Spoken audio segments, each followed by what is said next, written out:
Type shit.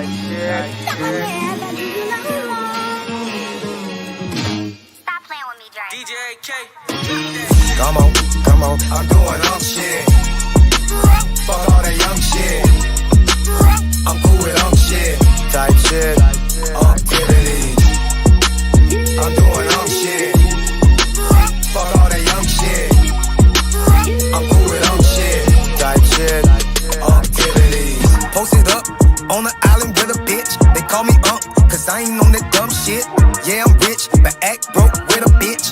Duval day, I really do it for the kids. Getting checks, never gotta work a job. No Viagra, dick still get hard. I can make your auntie swipe a credit card. OG in the game, realest that you ever. Aunties get down on the floor. Show these poor ass hoes how it go. Back it up like Freak Week 94. Is she under 24? It's a no. Come on, I'm doing shit. Fuck all that young shit. I'm cool with shit. Type shit. Activity. I'm doing shit. Fuck all that young shit. I'm cool with shit. Type shit.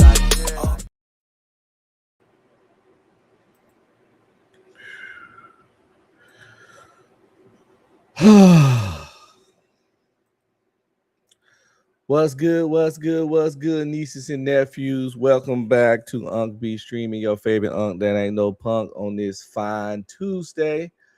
Hope everybody had a great day yesterday and today is going well. Have a fun show planned for you guys. Fun to me, at least. I hope it be fun to you. At the minimum, I hope we all learn something. Before we get started, your boy Unc done made pop-up TV again, pop out TV again for the wrong reasons. No.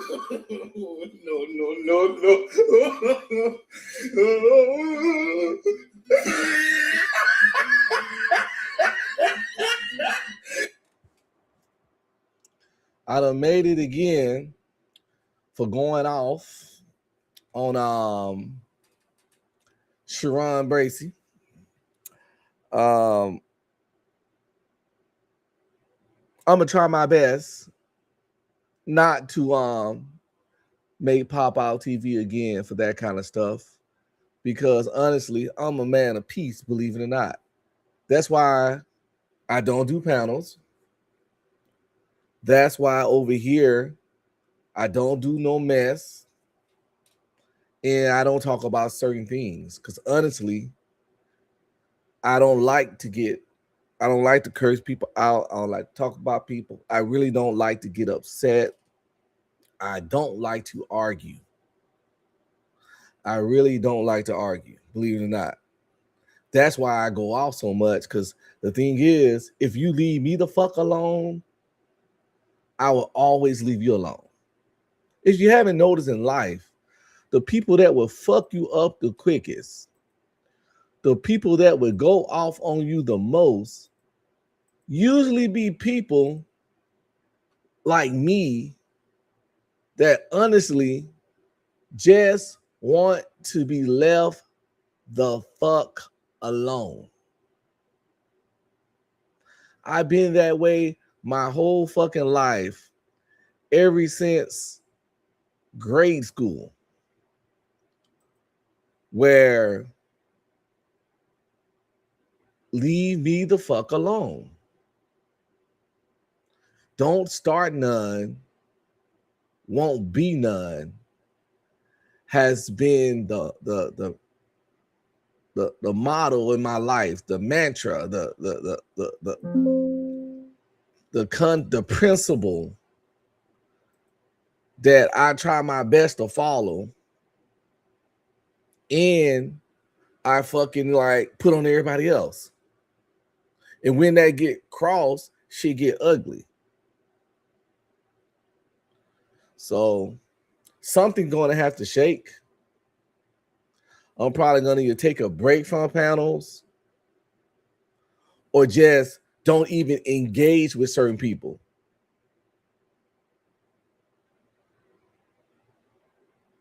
Because all I go to do is have a good conversation and support my homie.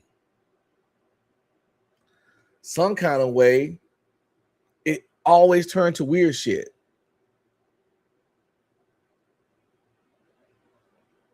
That's why I just want to say this formally here.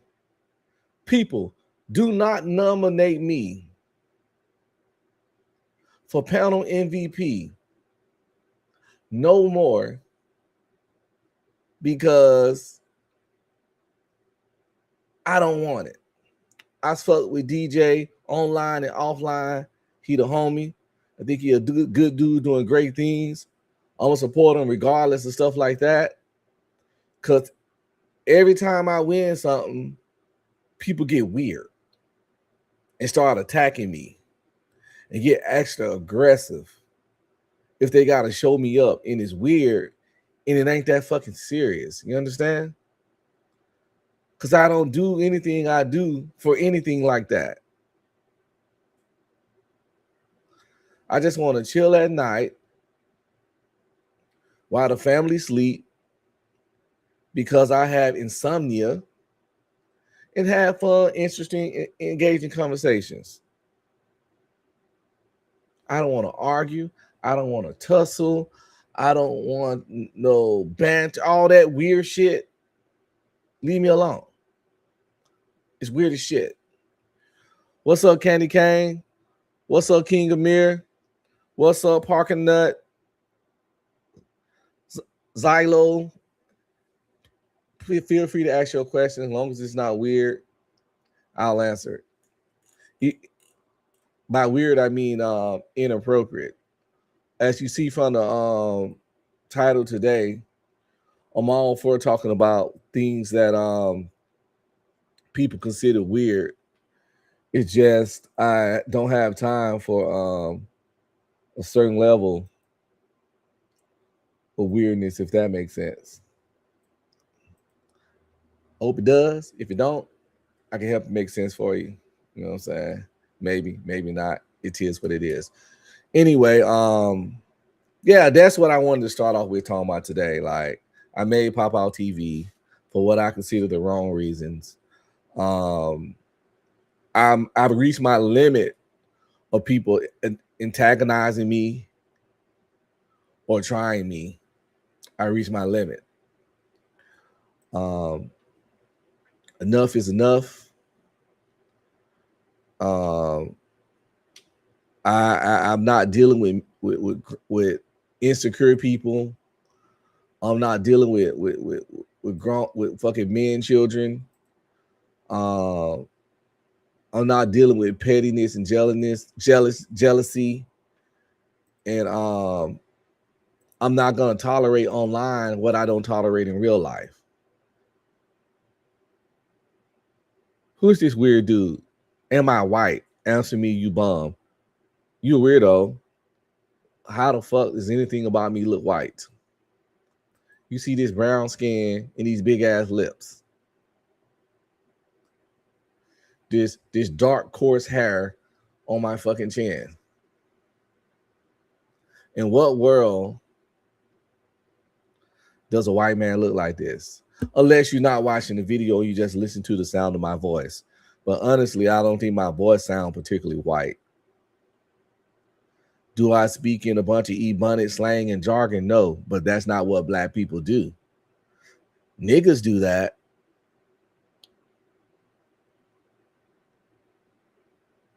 Oh yeah, this just a troll. Anyway, so matter of fact,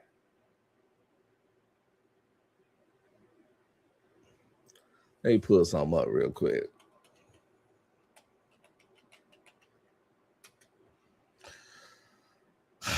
Since it's out there, right?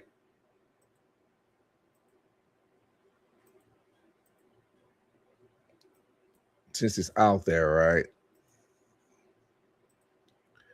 This is on old showing his ass. I ain't gonna play the whole thing.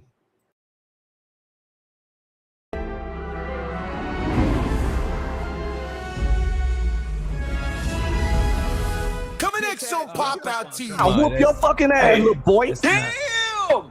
Worry about Zangief, nigga. Hey, nigga. At least JP got his kids, nigga. You put babies in no black women and dipped and slipped, nigga. And want to worry about a game or two, nigga. Be cheating. I said it before. I cheated on my wife in my 20s. We worked past it. What's your point, nigga? Levels. I didn't have to buy pussy. But if you really need to know. So yeah, I went off because he's like, be cheating. I said I cheated on my wife in my 20s. I'm sorry, I'm not a perfect man. I got married at fucking 23. We went to fucking marriage counseling. We went to church counseling. And we worked our way through it. Was it easy? No. Was I wrong? Yes. But I'm fucking 47, turning 48 in August. I said I cheated on my wife because cheating happens. And here comes Sharon. You know what? I'm not going to go there. Because he get on the high horse. He heard something on a panel 2 years ago that I said and keep bringing it up as if I invented the shit. I cheated on my wife. And so has millions and millions and millions of other men throughout history cheated on somebody. Sorry that I'm not fucking perfect. But the thing about me, I'm a fucking bandit. I ain't never come like Anton Daniels and said I was the closest thing next to God. That I was a holy nigga. No. I'm a little nigga from Louisiana. What are we talking about here? The man I was then is not the man I am today. But I'm not going to hide from my past. I'm not going to hide from who I was. I'm not going to hide from what I done.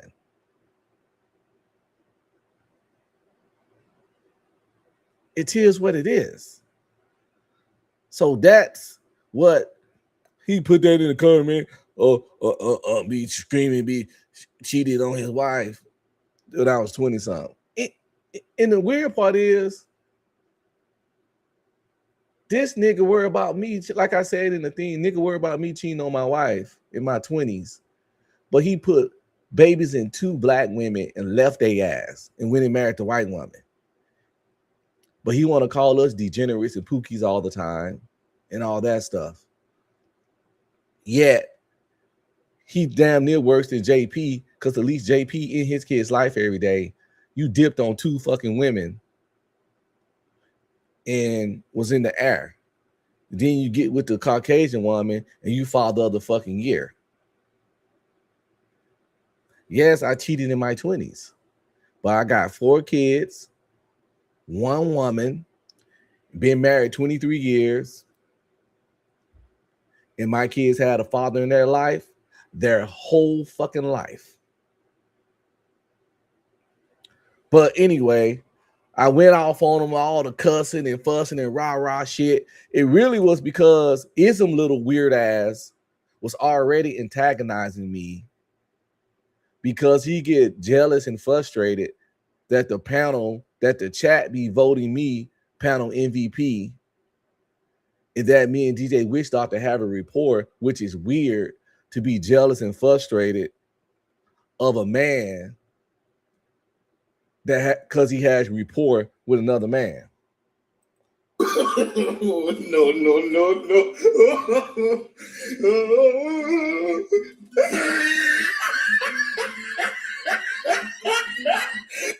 But dude, stop it. It's fucking But that's enough of that. Shout out to Pop Out TV. Go check him out. Go check that video out if you want to see old show his whole ass. I'm letting y'all know here today, for the few people that watch and support me, I'm either not gonna talk to these people or I'm probably gonna leave. Because what I'm not gonna do is have them tricking me out my bag or showing my ass in a certain way that doesn't resonate with me. The only reason I don't leave because that's what people like ism want. They want to get on your nerves and be a 60-year-old retard and act like a fucking man child. And then when you be mature and you step away from it, that's when he go on his victory lap. I ran him out. I ran this nigga out. I ran him off. And you know what I'm saying? He can't handle the smoke, blah, blah, blah. Because you don't want to talk to a person that's being fucking weird. That's the only reason I don't leave. Because really, see what I'm saying? They say I can't leave. But at the same time, that's how I always handle things when it come like that. Because the thing is, in real life, I hurt people. I ain't saying I'm John Wick. I ain't the best fighter in the world. I have lost fights. I have won fights. But one thing I will do is punch a motherfucker in the fucking mouth. And then we're going to see what shake after that. But the problem is you can't do that online. And my point is that I have a very short arguing. My window to argue is short. My window to shit talking is short. When y'all see me snap online, that would be a time in real life where I will already be throwing hands with somebody. Because usually before I snap, I'd be like, yo, just dude, chill out. Leave me alone. I'm not trying to do this. I don't want to talk about this. But since they feeling safe online, rah, rah, rah, rah, rah, rah, rah. And that's why I go off. But I don't want to do that. But since I can't fucking punch them in their mouth, I gotta let it out some way. Or I gotta leave. I choose to leave because, as you see, everybody around here be screen recording shit. And I don't want too much stuff out there showing the worst of me, showing me when people don't push me past the limit that I normally don't let people push me past. You know what I'm saying? In real life, I don't be around those kind of people that try me like that. Or I show those people real quick why those doesn't behoove them to try me like that. Because it's the thing. Even if you whoop me in the fight, I'm gonna put enough work on you to where you're gonna understand that fucking with me ain't in your favor. Cause I ain't won every fight I fought, but I never had a fight where I didn't catch a nigga real good several times. Made them be like, yeah, I might have won, but this nigga ain't no punk. That's why the motherfuckers don't come back. Even the fights I lost, that person energy towards me changed as far as like, yeah, that nigga ain't worth it. You know what I'm saying? That nigga, I won, but yeah, it wasn't no easy win. So we just gonna go play with bully somebody or try somebody else cause this nigga here, he that nigga motherfucker like Wolverine. I ain't talking about the movie Wolverine, the comic Wolverine. A little nigga, no, in comic, I ain't 5'3", I'm 5'7", but in comic book Wolverine 5'3", and that nigga a fucking savage. You know what I'm saying? So we don't do none of that kind of stuff over here. I just brought it up because when I logged in, bam, I was on the Pop Out TV shit. But we're gonna get on to the real shit over here, the Unk Files. So first of all, before we get started, it used to be 10 for a Tuesday, right? But I was like, you know, so many people use that. So I was like, I was chilling. And I was like, hold up, Unk Files. Let's do it. So before we do that though, let me do some quick admin stuff. What's up, nieces and nephews? Don't forget to like, subscribe, comment, and please share.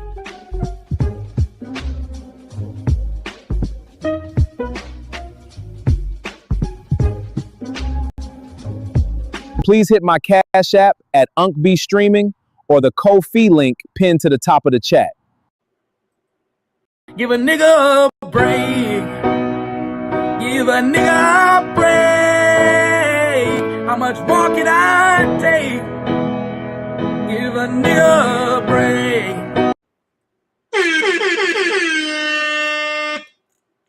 All right, let me get a little music going real quick. Special for today's show.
Let me know if the music is too loud. Again, I'm testing out this new software. So, time travel, lucid dreams are two concepts that I'm always been extremely fascinated with.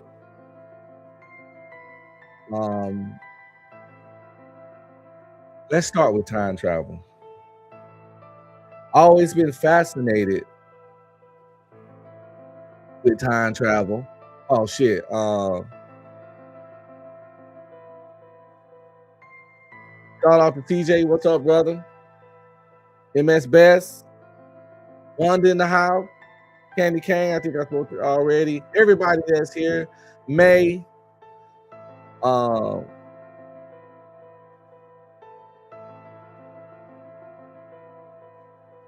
ain't really beefing with nobody, but it's just weird people that keep antagonizing me.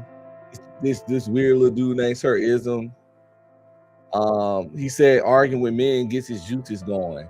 And I keep telling him, like, I don't want to help you get your juices going. He just can't get that. And of course, Tron Bracy being a bitch, but you already know about him. And yeah, pretty much that. It ain't no real beef. It is what it is. It ain't no beef as in like I ain't gonna never put him on a thumbnail, do no show about him, talk about him for hours, blah blah blah, that kind of shit. I just said what I said today because it was on Pop Out TV, and it's something nigga. So anyway, time travel, right? I have a love-hate relationship with time travel because when it's done right, it works really well.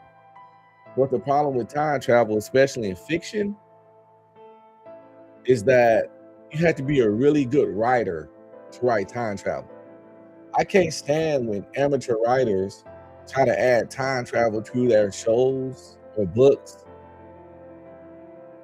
because time travel can get extremely complicated, with the paradoxes and all that. One of the best time travel movies I saw was The Butterfly Effect. Now, I know time travel, at least to the best of my knowledge, doesn't exist, right? But with common sense, with some science and theories, and just the unspoken fictional rules, there are rules to time travel. And often, sometimes writers are trying to step outside of those rules for convenience, and that make the film extremely bad. Like the Avengers Endgame, one of those Avengers movies, they made an attempt to do consequence-free time travel. What I mean by that, with their whole, if you go back in time and kill baby Thanos, it'll only create an alternate timeline where that happened, but won't affect this timeline. They only made that where they can go do time stuff without the consequences in their timeline. But the most common known and accepted theory is the butterfly effect, and because that's not how time is commonly accepted as working. If I go back and delete you as a baby, there shouldn't be any way where the future you exists. If I go delete your pops or your mom before she have you, you shouldn't exist. Those the time travel rules I prefer, where something that happens in the past affects the future. Not the whole, I did this in the past, it creates an alternate timeline that branches off. That was that weird shit Marvel tried to pull off. But the problem with that they weren't good enough writers to make that shit really stick or make sense. And I hate when people use time travel as a convenient tool to play with when they don't have a logical understanding of the concepts about it. But that's just time traveling fiction, right? People often like to play what if games. I love a good what if game. I'm gonna ask y'all, and I'm gonna tell y'all how I feel. If y'all had a time travel machine,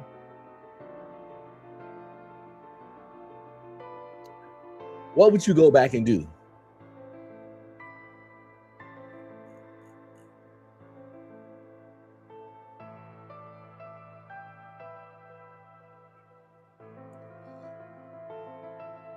I would go back and probably win the Powerball 2 or 3 times, maybe one time. I'd go back in time and win the 900 million Powerball. But the thing is, like, with great power comes great responsibility, right? Ain't that what somebody uncle said?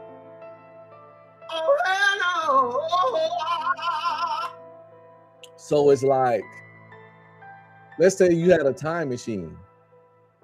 Would you go back and stop 9/11? See, that's what I'm saying. May already on it. She said she'd go save Abraham Lincoln. It's so many wrongs in history. I would love to have a time machine, but at the same time, I wouldn't want that responsibility.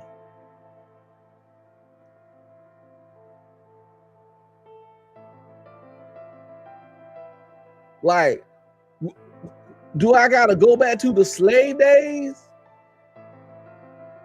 and give all the slaves bulletproof vests, 9mm, and M16s, and show them how to use them, and let them air out the plantation?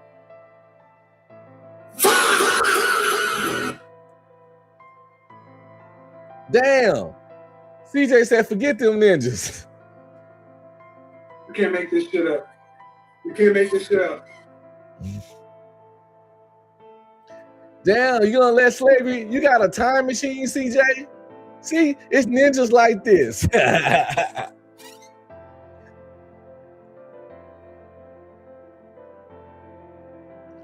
You gonna have a time machine and let your ancestors just go through it?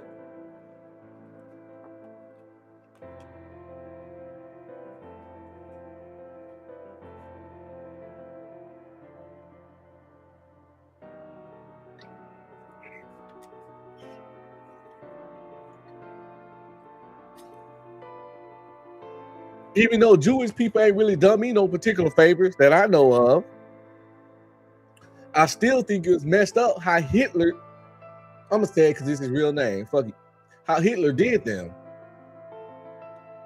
So I would probably go back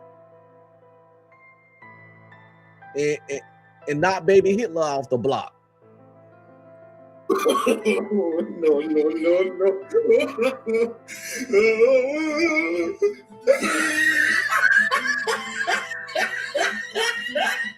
What's the thing about time travel, right? From theory, fiction, books, film, all that, is that you can't always predict the ripples in time that the change you make might cause. That's where stuff gets scary.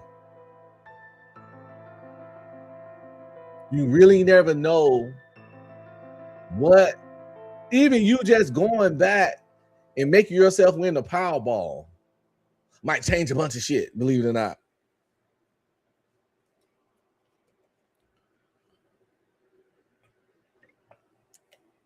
So with the power of time travel, would you be a hero or a selfish motherfucker and self-serving? There's a hero in DC Comics. His name is Booster Gold. Gold, Booster Gold. He comes from the future, from the 31st century.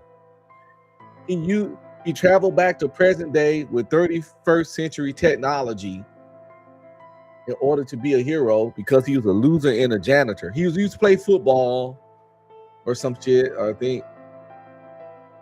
But he got an injury and didn't make it or something. He became a janitor in the 31st century. He's working at a museum. He found some old technology at a Justice League museum. Some kind of way got the shit to working and took all the tech in the future tech, like the Justice, what is it? The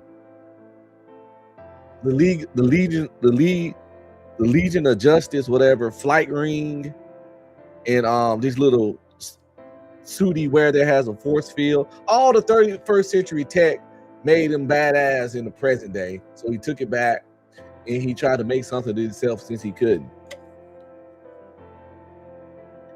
He was extremely self-serving.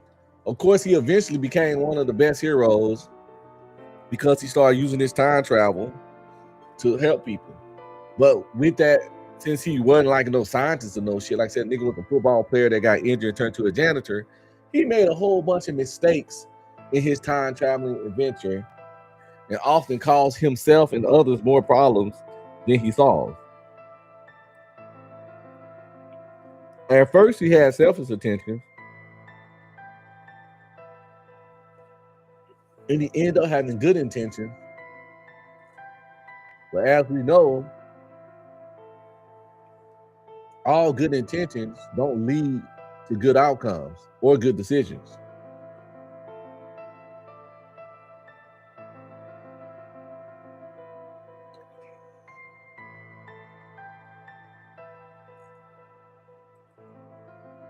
May says, you got me in my imagination now. I would deny Trump's grandfather's immigration visa to America. No.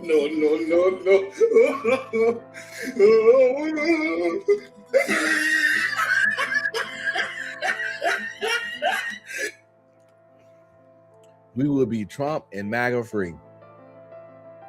We're going to be Trump and MAGA free in just a couple more years, people. Just stand firm and be patient. Well, I'm not going to lie. I would right some wrongs, but I'm not going to dedicate my life into righting all the wrongs that ever happened. Because Jesus, when would I ever have time for myself and my family? I would definitely do something selfish, like go back and win the Powerball. And then I would use some of that money for my resources that I use to go back and right some serious wrongs.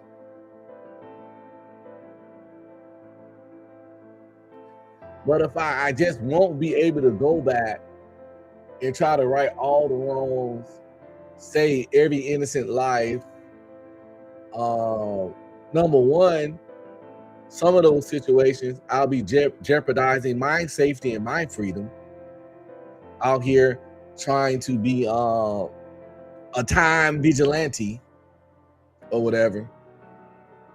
Hey, sound like a good concept for a show, maybe. Time vigilante.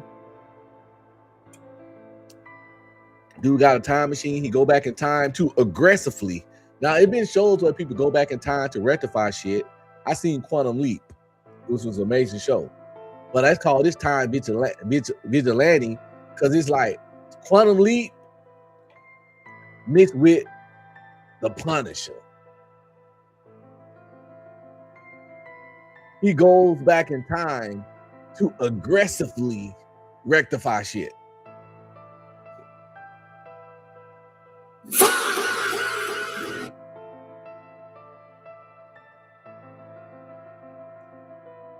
Butterfly Effect was one of the most realistic and good. It was a really good time travel movie, right?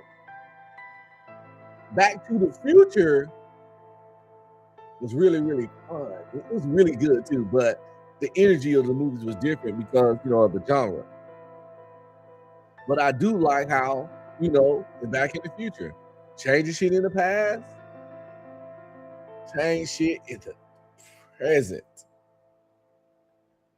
And that's how I think time travel actually works.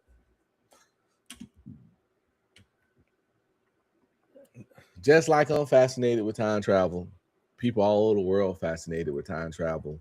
Scientists are fascinated with time travel. There have been some instances where people, either through just wanting attention, mental illness, or maybe the shit is real, have claimed that they time travel.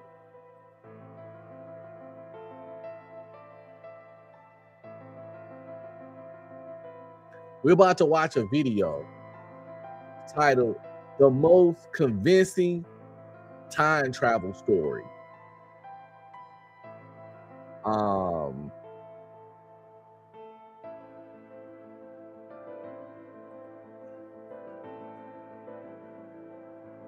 Let's see if it's convincing.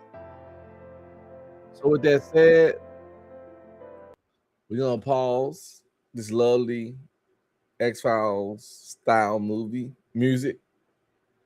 We're gonna put up this stream and see how convincing this time travel story is. See if it make us feel like this shit really went down. Even if I'm not convinced, I had a feeling at the minimum, we all about to be entertained. Or at least our brain's gonna be activated. Like over here with my shows, if I can just make someone or push someone to think about something that they wouldn't normally think about in a way they would normally think about, I feel I did my work and I'm happy about that. If I can make just one person not think about their problems in life or some reality TV show or some fuckery, just a thought process. If I could take you down a street of thought, a road of thought that you wouldn't normally go down, now, you know, I'm happy. But let's get to it. Ukraine. Police were called to deal with a confused man. In 2006, in the city of Kyiv, Ukraine, police were called to deal with a confused man. When they arrived, they found a young man who was scared, didn't know where he was, and was dressed in strange, anachronistic clothing, carrying a camera. Little did they know that they were possibly standing face to face with an actual time traveler. The man's name was Sergei Ponomarenko, and when the police asked him for his ID, he handed it to them, and the first thing they noticed was that it was issued from a country that didn't exist anymore. The Soviet Union. Ukraine was, of course, part of the Soviet Union in the past, but the Soviet Union had dissolved almost a couple of decades ago at that point. So let's just say the police didn't see those IDs much anymore, especially on young people, and this guy looked like he was in his 20s. And yet his ID stated that his birth date was in 1932. And he... Okay, hold on.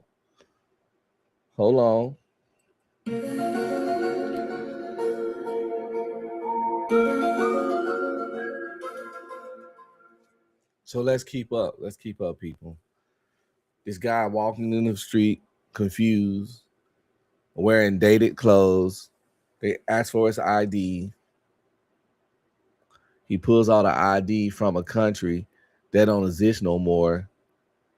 Looks like an old style ID that says he was born way back in the day. That's where we at now.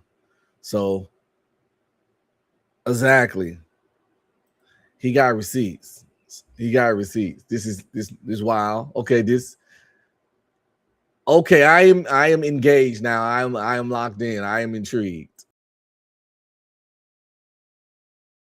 But the Soviet Union had dissolved almost a couple of decades ago at that point. So let's just say the police didn't see those IDs much anymore, especially on young people, and this guy looked like he was in his 20s. And yet his ID stated that his birth date was in 1932. And he matched the picture in the ID, so something didn't add up. When they asked him what day he thought it was, he answered April 23rd, 1958. And that's when the police said, okay, we're going to take you to a little room where you can talk to the...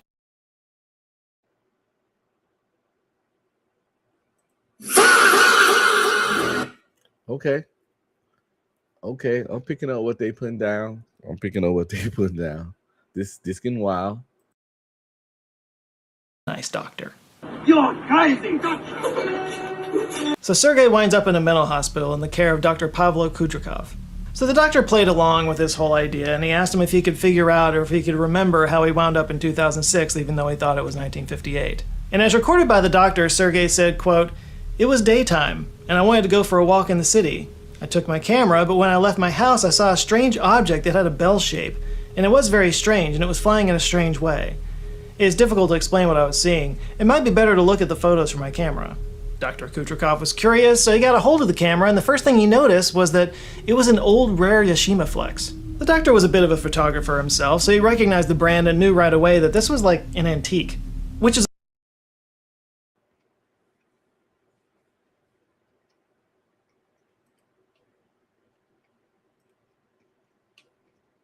This dude had all the receipts.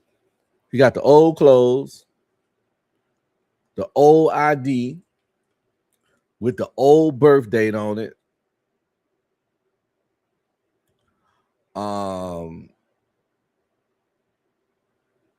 Born in 32. He last remembered being 56. His age match up probably with that birth date and the time he thought it was. And he got the camera. That's a camera from back in the day. If this is a guy just putting on, he went through great steps to create this fucking illusion.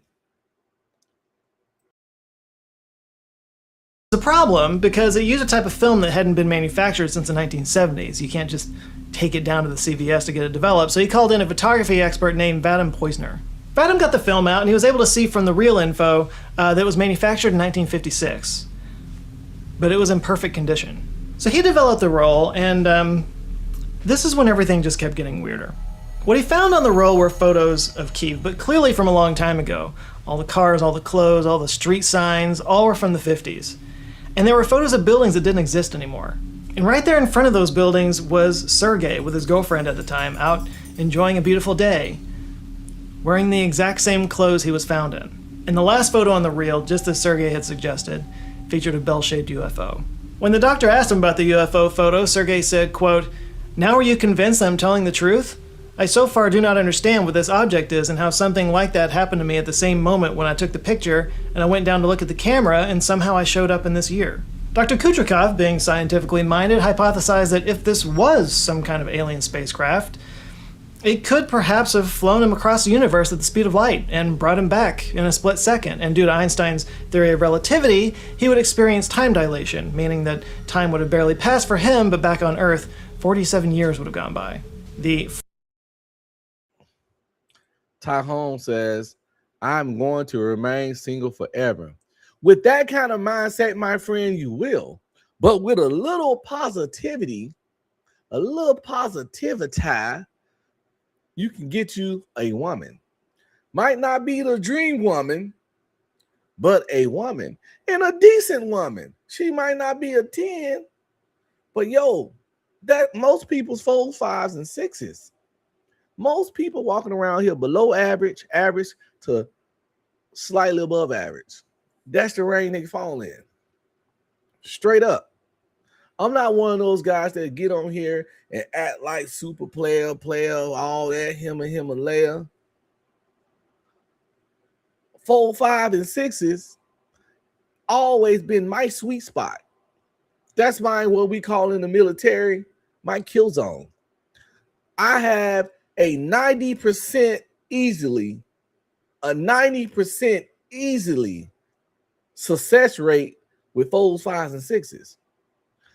I have success with women over that, but as I go, the higher I go up, obviously, the lower my success rate changes. That's why 4s, 5s, and 6s is my sweet spot. Slightly below average, slightly above average. That's 4 that we call slightly below average. It's another word for that called fuckable. She's a 4, she's fuckable. The 5 is dateable. The 6 is wifeable. The 5 can be wifeable too, depending on certain personality traits, of course. Anyway, Ty, you won't be single forever. Go get you a 4 and wife her up. Because for some guys, that 4 that's fuckable can change to wifeable. It's depending on what you got going on as a man. So all this stuff has a sliding scale that's adjustable, but you got to properly assess yourself and see where you sit before you try to look for what you're looking for. But it ain't that kind of show. But I just wanted to give you some old Uncle advice real quick.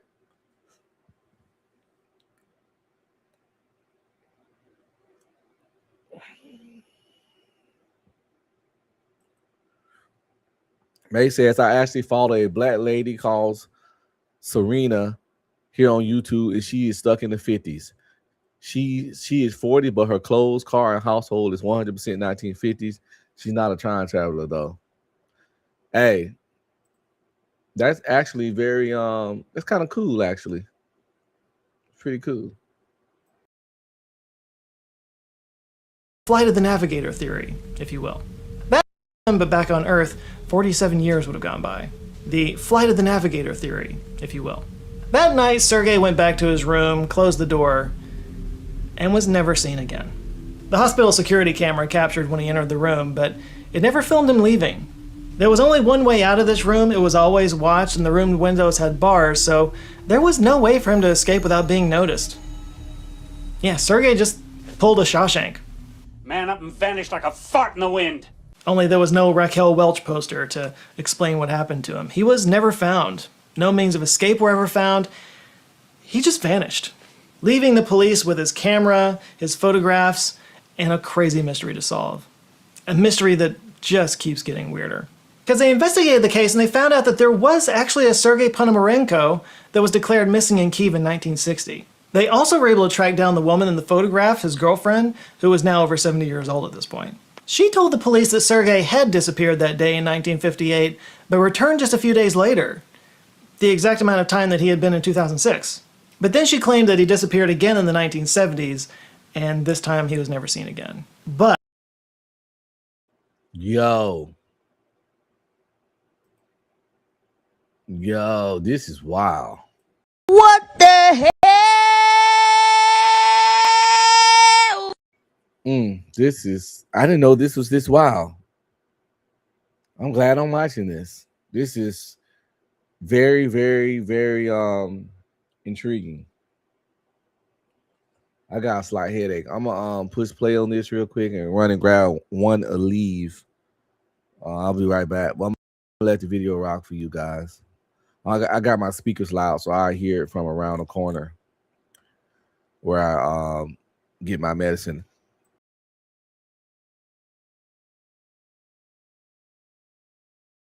years after he vanished, she received a strange photo in the mail. It was from Sergei, and according to the note he wrote on there, the photo is from 2050. It shows an older mustachioed Sergei with Kyiv in the background, only in this photo, the skyline is full of skyscrapers. He also said in the note that he would be back soon, which, for whatever reason, didn't happen. The story of Sergei Ponomarenko has gone down in internet lore as possibly the most well-documented case of time travel in history.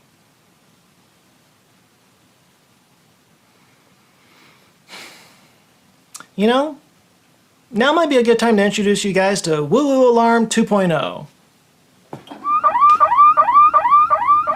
Quick shout out to the video where I...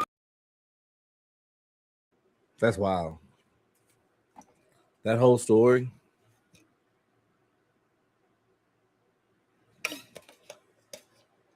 I ain't saying it's real, but I mean, we all heard the information, saw the images. I see why it's called the most convincing time travel story.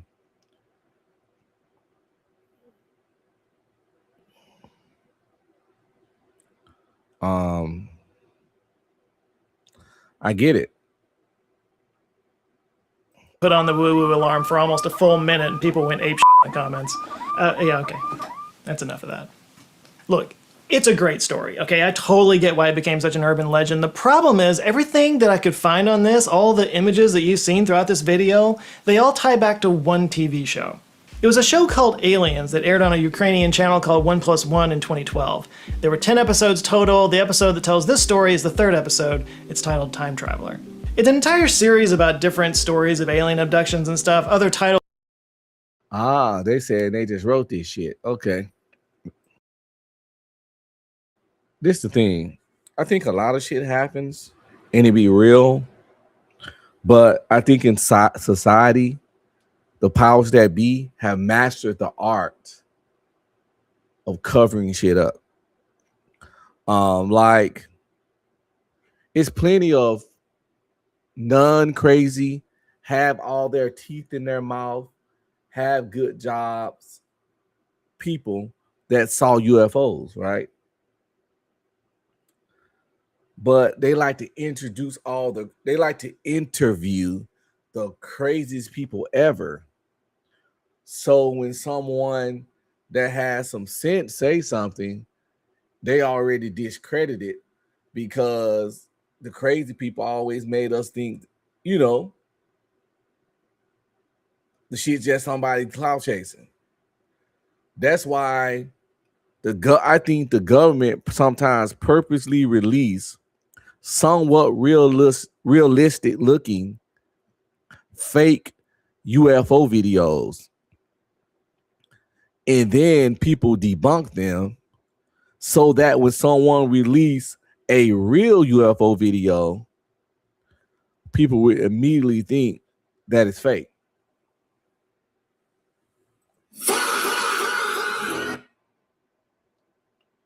So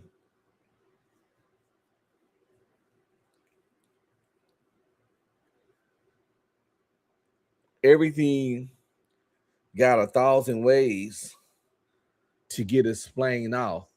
They basically using the court system reasonable doubt concept. I think it's really easy to introduce a form of reasonable doubt into a lot of things. Unless you have unless you fucking saw it yourself down there. What's going on, Free the Green?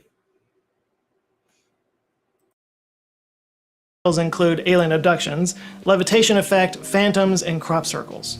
And the show actually featured a disclaimer at the beginning that translates to, quote, "The Alien series aims to restore scenes of controversial topics. Any theory or hypothesis proposed cannot be considered to be correct, and further scientific research is required.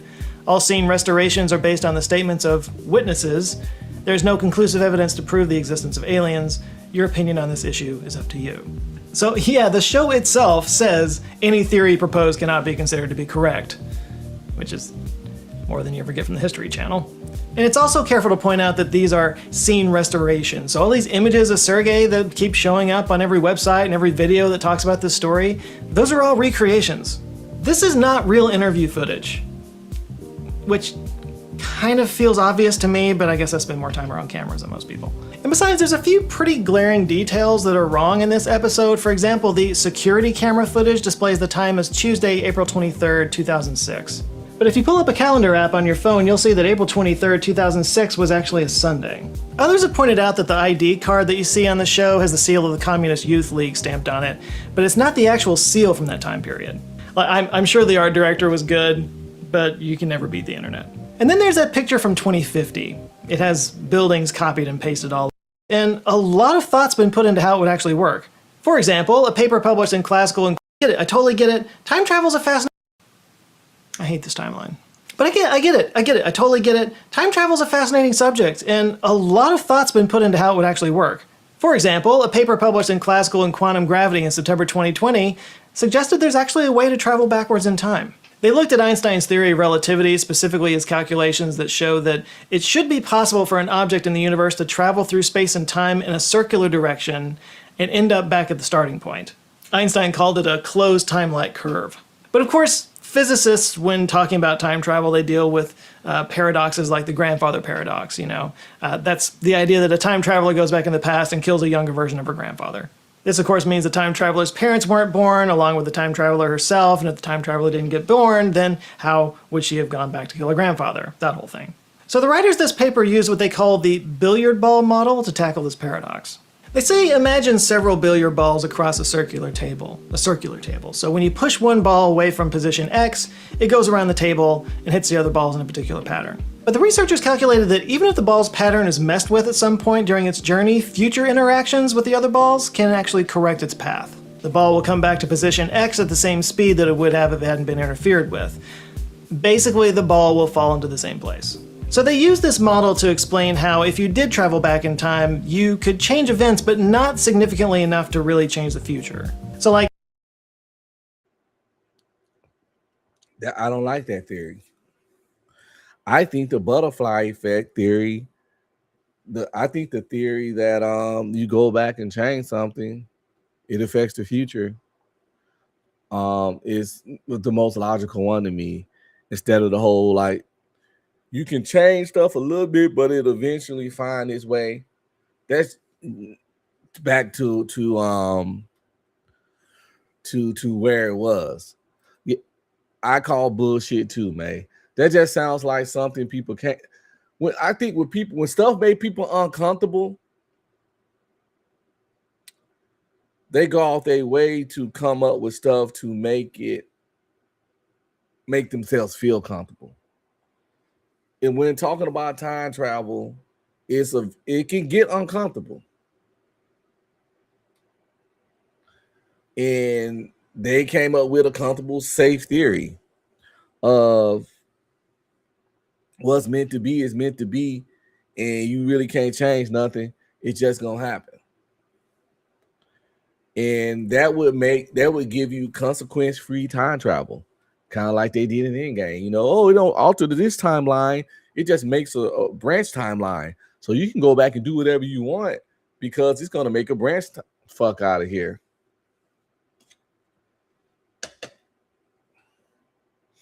But it's all theories anyway, right?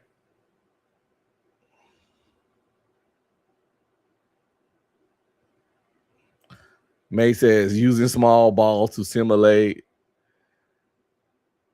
a complex concept like time and space and activity. Nah, everything is a ripple effect. I believe that too. I believe you drop a pebble in time, it's going to make a ripple effect straight up. It's going to be felt throughout history. Again, if time travel was real,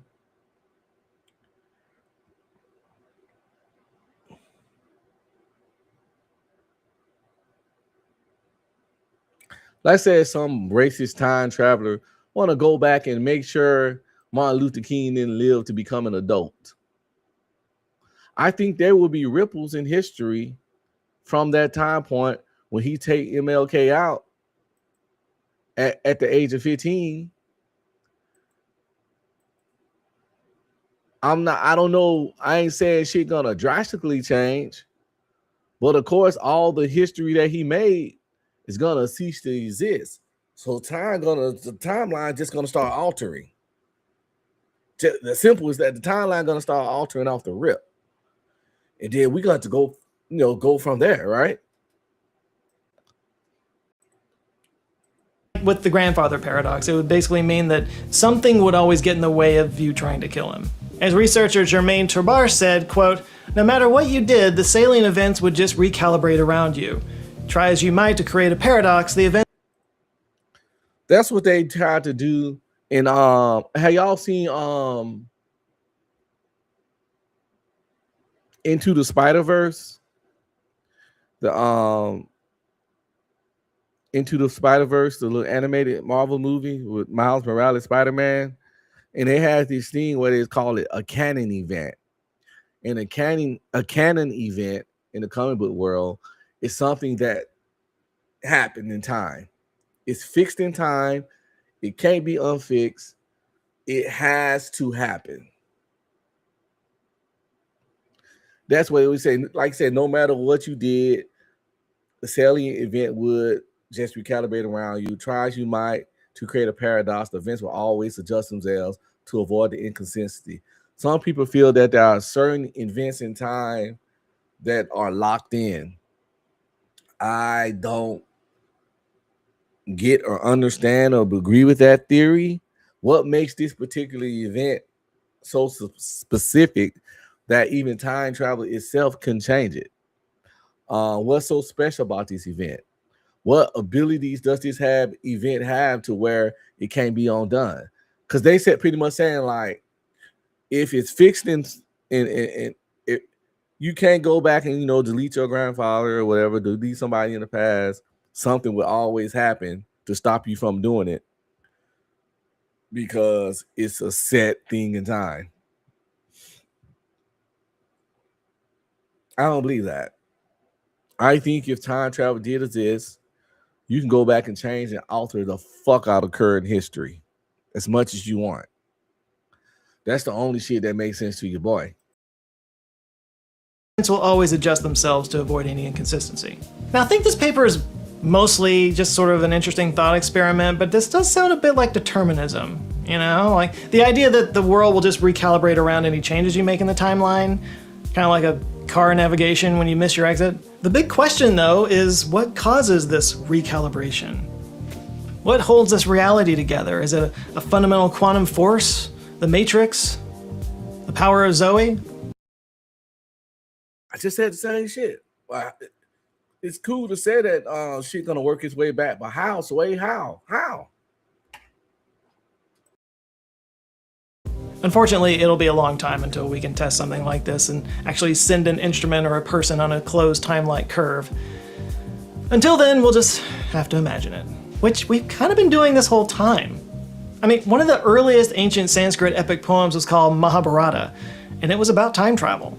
I think maybe we're drawn to time travel stories because time is the most insidious force in our lives.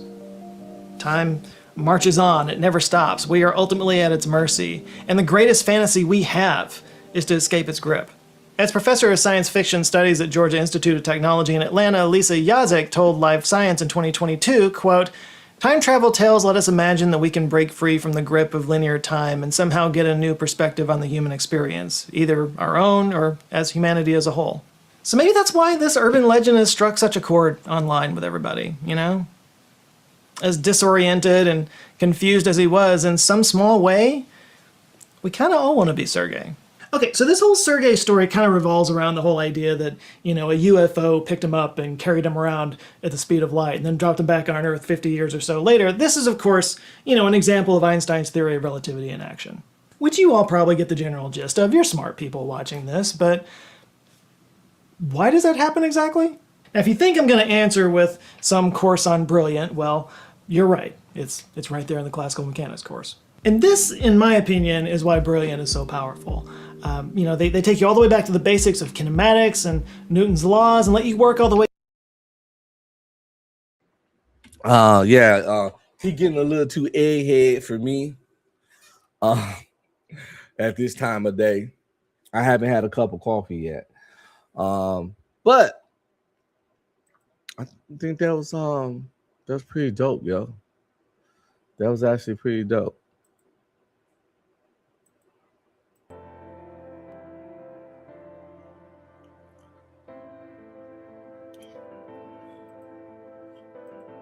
Time travel. What would you do? What would be your first move? What would be your next move? What would be your best move? Again, take out baby Hitler, call in a bomb threat to the Twin Towers before 9/11 happens so you can evacuate the buildings and save everybody. Take you and a bunch of YNs back to the slave days and set it off on the plantations.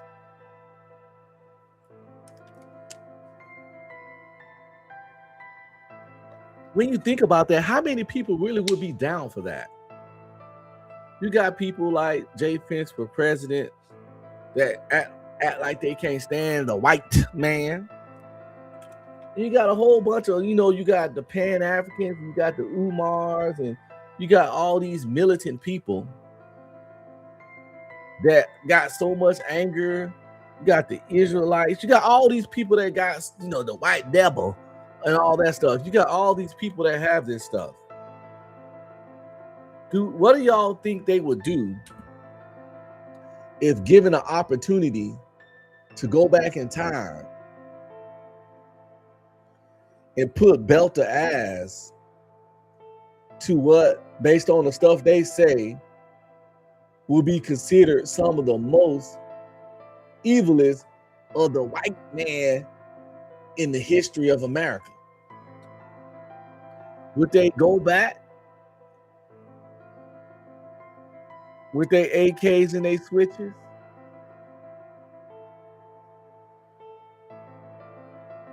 and do that work on the plantation? Would they be scared? Will all of a sudden all that tough guy shit go away?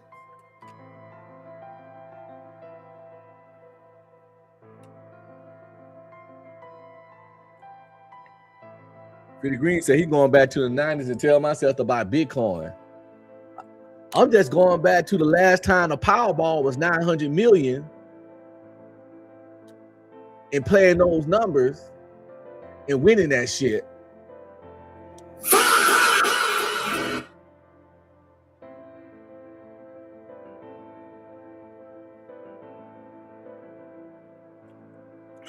One of my favorite time travel movies, because it's fun and funny, is The Hot Tub Time Machine.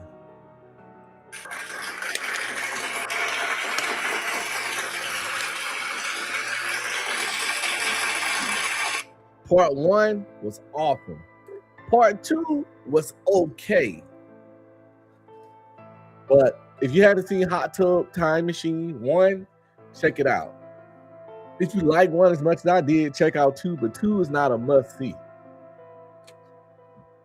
The Hot Tub Time Machine 1 is a must-see if you intrigue anything about time travel and comedy. It was just a fun movie with an outstanding cast. It was just dope.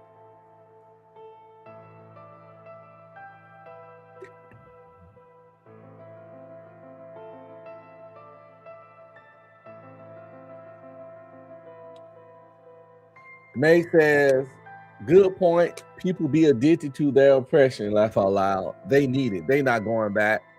They not going back to take out the white man that they fuss so much about.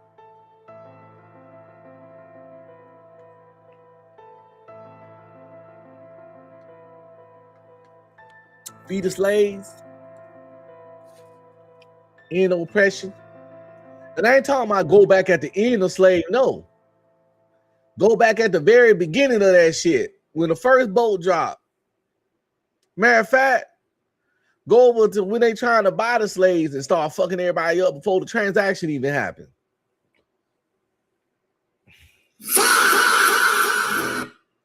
Coming out there. YNs. Switches. Revolutionaries. Everybody got body armor. Top technology. They might have a casualty or a few, but overall, it should be an easy win.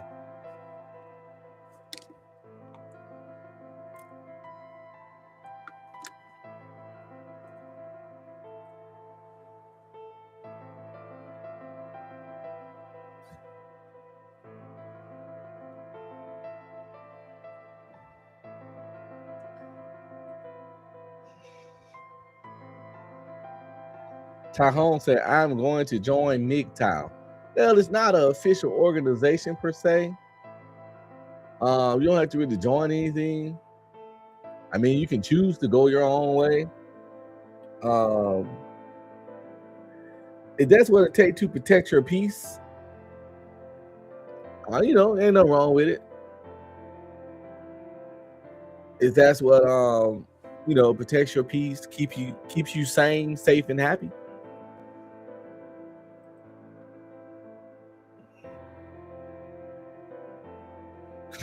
Peter Green said, I wouldn't go and destroy the white man because who the hell am I going to blame for racism? No.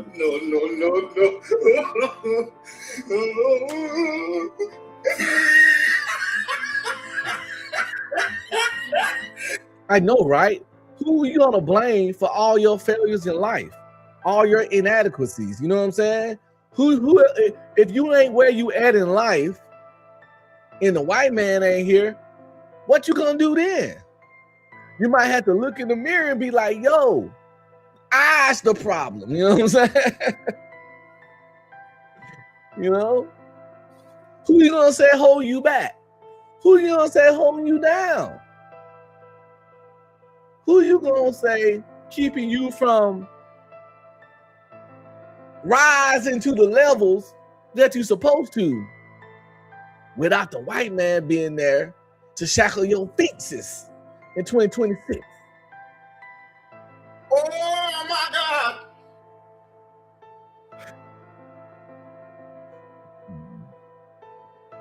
Yo, real quick.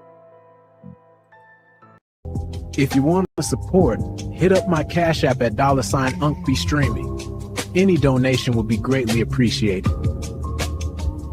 Thanks in advance. What's up, nieces and nephews? Don't forget to like, subscribe, comment, and please share.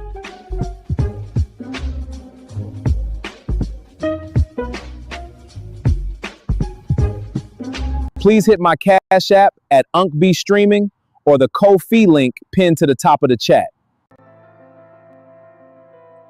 Give a nigga a break. Give a nigga a break. How much more can I take? Give a nigga a break.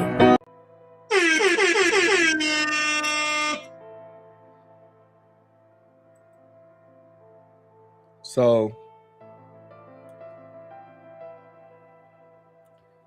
I might have another time travel story that they say is the most convincing time travel story, but it might just be another video about the story we just watched. If it is, obviously we're not going to watch it again. If it's something different, we're definitely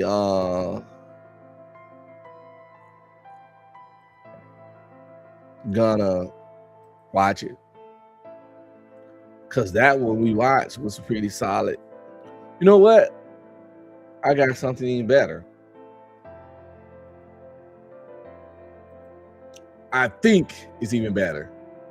Again, I don't watch none of these videos beforehand because I be wanting my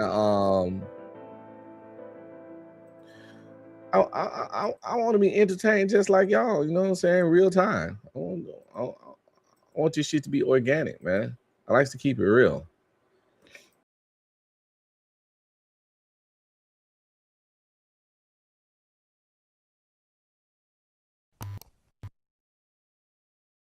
How you doing? I'm Callan and this is Slamped Ham. Today we're talking about weird cases of time travelling. From a time traveller who passes a lie detector test to a man from the future who earned a fortune on the stock market.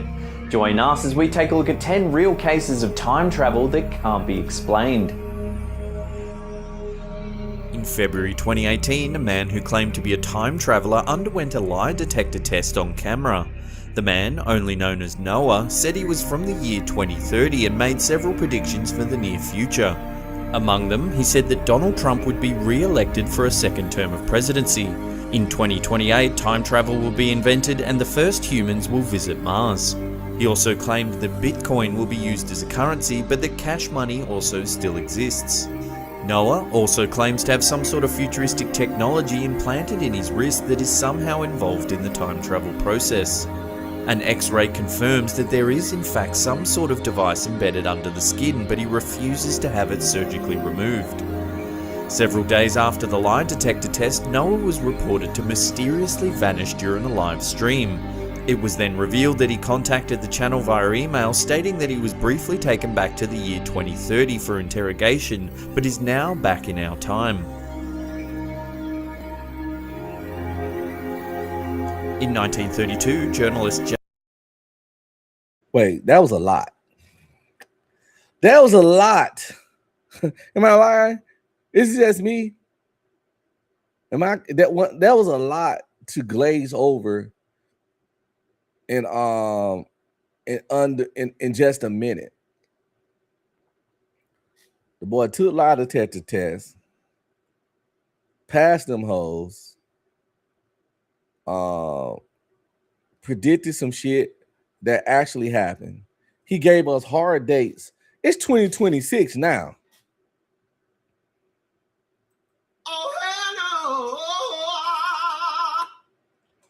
This boy saying time travel gonna be invented in 2028. Of course, when it do, regular folks like us not gonna know about it, and I can see it. I don't think they never stop working on that shit. That is too powerful of a tool too powerful of a weapon gives you just too much power in general for these power hungry megalomaniacs out here that really run the world to not be putting their money into somebody trying to come up with time travel. Straight up. So, not saying time travel exists, not saying it's gonna exist in 2028, but I know one thing for sure, one thing for certain is that them niggas is working on it, just like they're working on some form of immortality. Man, you know what? You know what I'm saying? Hold on, let me let me get back on my bullshit real quick, man. Just a second, man. Just a second.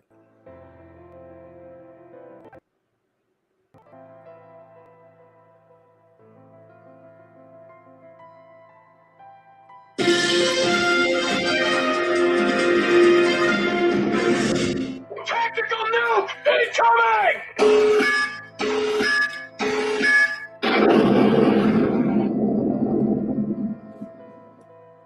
Listen. Got some conspiracy theories. I don't have a lot of them. Well, I got quite a few. I get more and more all the time. Not gonna cap. Shit just don't be making sense. Or maybe shit be making sense. I firmly believe, I know that the powers that see that. Wait, let me get my thoughts in order. Okay. In life, there are some absolutes that can't be dodged. And one of those is that you will grow old and die. It don't matter if you short, ugly, and broke, or if you tall, handsome, and the richest person in the world. You could be the most homeless nigga on the street or Elon Musk. At the same, you still gonna share the same end game, the same fate as that nigga that sleep on under the bridge. You can have 10 multi-million-dollar homes all over the world, but at the end of the day, the same destiny and fate awaits you as someone that never accomplished shit in life. And that bothers. All right, Candy, I would definitely lock you in. Thank you and appreciate it. Yeah, we're working around your schedule for sure because I fucks with you. And you, yeah. So,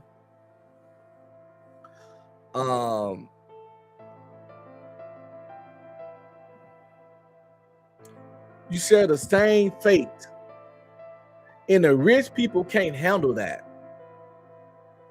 It bothers the fuck out of them because they spend their whole life being smart, successful, doing more and having more. But like, yo, I gotta grow old and die like these fucking people. I want to live forever, for long as possible, so that I can enjoy the success and the success. Talking to Ken folks like anybody ever. No, I never heard MC Hammer in my life. This is gonna. I know I don't look like these people. In my life, I've heard Nick Cannon. With my beard a certain way, I heard Kanye West. I've heard Michael B. Jordan before. but never MC Hammer. But I can kind of see it when he was younger. I can kind of see it resembles. I never heard I look identical like none of these people. But they be like, you resemble, like you kind of, yeah, that kind of shit.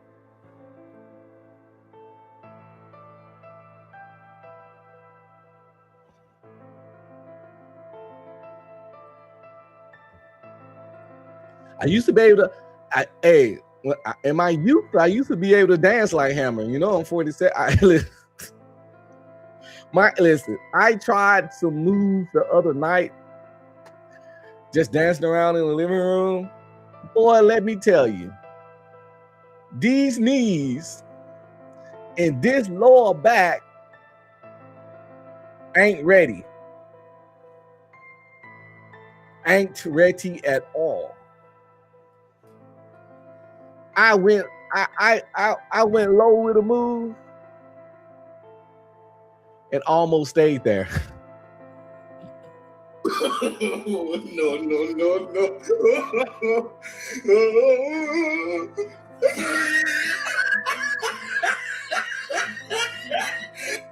If I try to dance like MC Hammer, it would turn "Can't Touch This" to me laying on the ground screaming, "Don't touch me."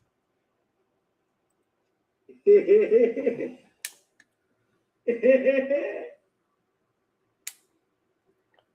ain't got it in me. I ain't built for it tough like that. But when it comes to this anymore, the rich, successful, famous, they think death is beneath them because death is something that the common folk share. The common folk being me.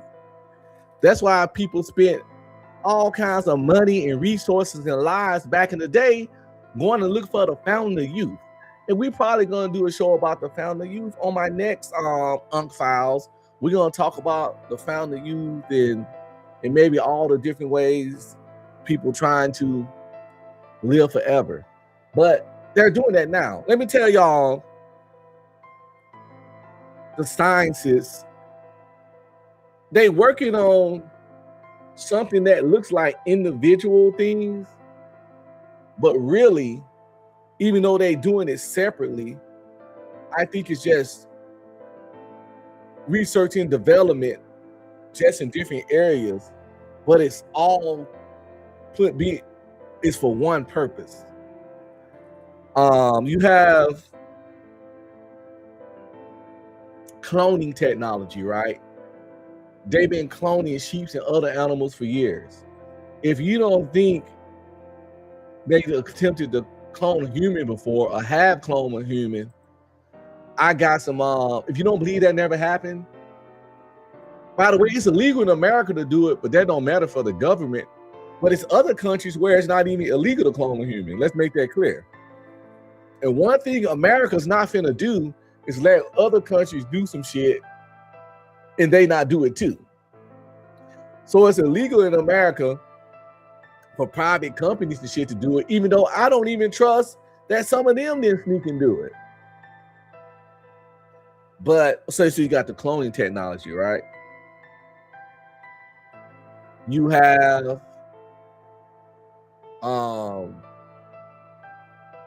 these lifelike robots they're trying to make. You have the synthetic skin that's down in human like that they're trying to make. You have the chips that Elon Musk made that you put in your head.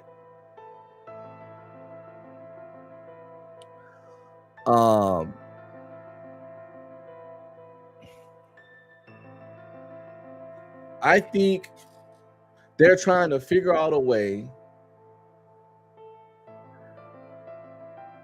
to make a copy of your brain.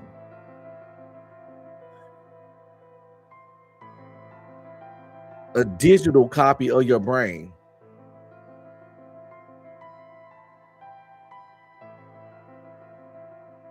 And either put it in the clone body Or for some people who want to go, well, some would consider an upgrade or a downgrade, depending on how you think about it, inside a very, very lifelike synthetic body. Because you know your brain is just what? Everything's made of energy. You got brain waves. You have, if they can figure out a way to record, track, replicate particular people's brain pattern, or not only do that, they have you like take a whole bunch of tests and answer a whole bunch of questions,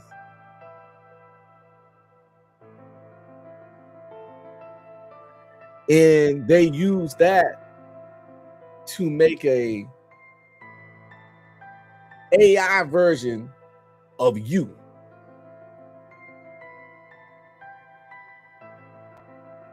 And then they put it in a synthetic being, kind of like Vision on Avengers.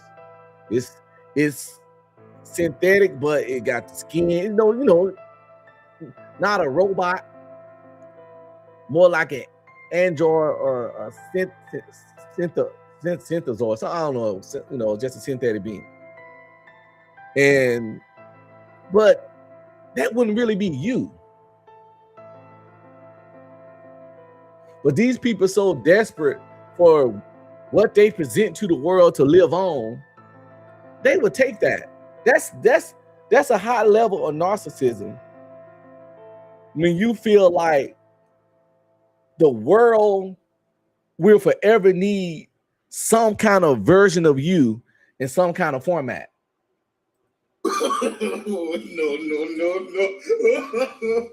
No.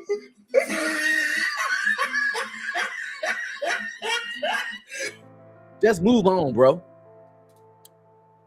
You know, we appreciate your contribution to society,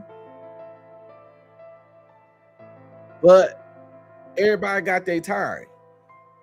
But I really feel there's some people out there that think that even if it's not them living forever, if they fucking pretty much physically or digitally clone their brain or themselves, that they'll be doing mankind a favor.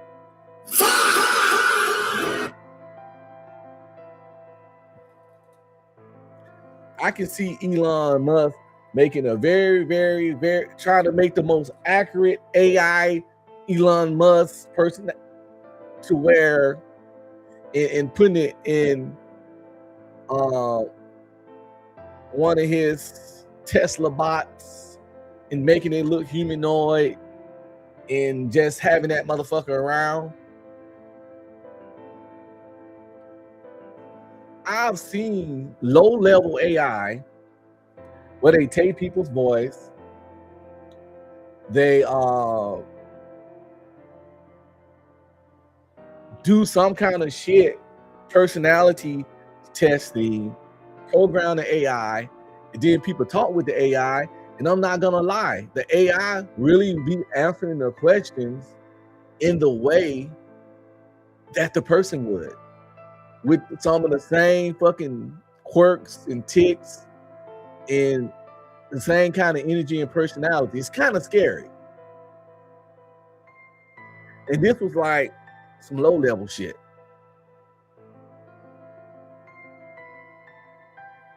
It's some people that want their presence to be known so long, they will prefer to live forever.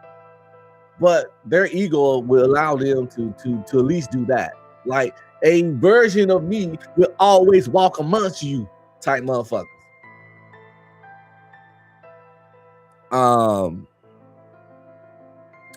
It's certain animals that live a really long time, like certain turtles, 100 years.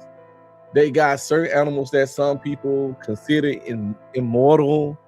They got other kind of animals that regenerate, different starfish and stuff, blah, blah, blah. They've been experimenting with those and the DNA of those and trying to figure out some kind of way to replicate their immortality or regenerating cells in humans. And they've been working on that for decades. Like I say, they've been fascinated with immortality since the founding of youth, and that was back in what, 16, 1700s, some bullshit like that. I don't know, 1800s, whatever. If you don't think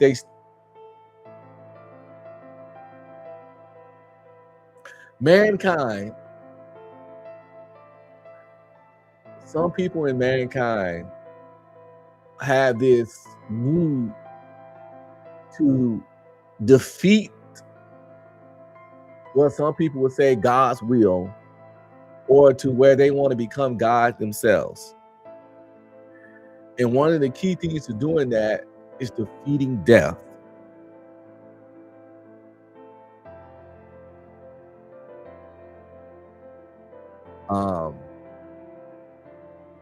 So we're gonna definitely look further into that on one of the upcoming shows. But let's get back to this time traveling shit. Sorry for the long segue, but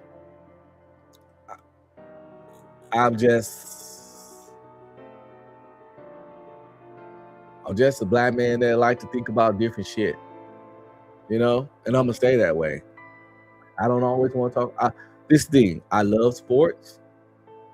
I love big booty bitches. I don't like to argue that much. Believe it or not, anybody that knows that even when I do go off, I always try my best to get out of arguing, because it never serves you. I don't prefer drama. That's why I don't like arguing. But I do like to participate in certain levels of degeneracy for fun and talk a little shit, because I like shit talking. I like barbershop talk. But at the same time, shit like this is what really interests me and fascinates me the most. I'm a self-proclaimed Renaissance man, a man of many, many interests. Throughout my life, I always baffle people about the things that I like to talk about, engage in, and do for fun or just for research purposes. Is fascinated some people, baffled others,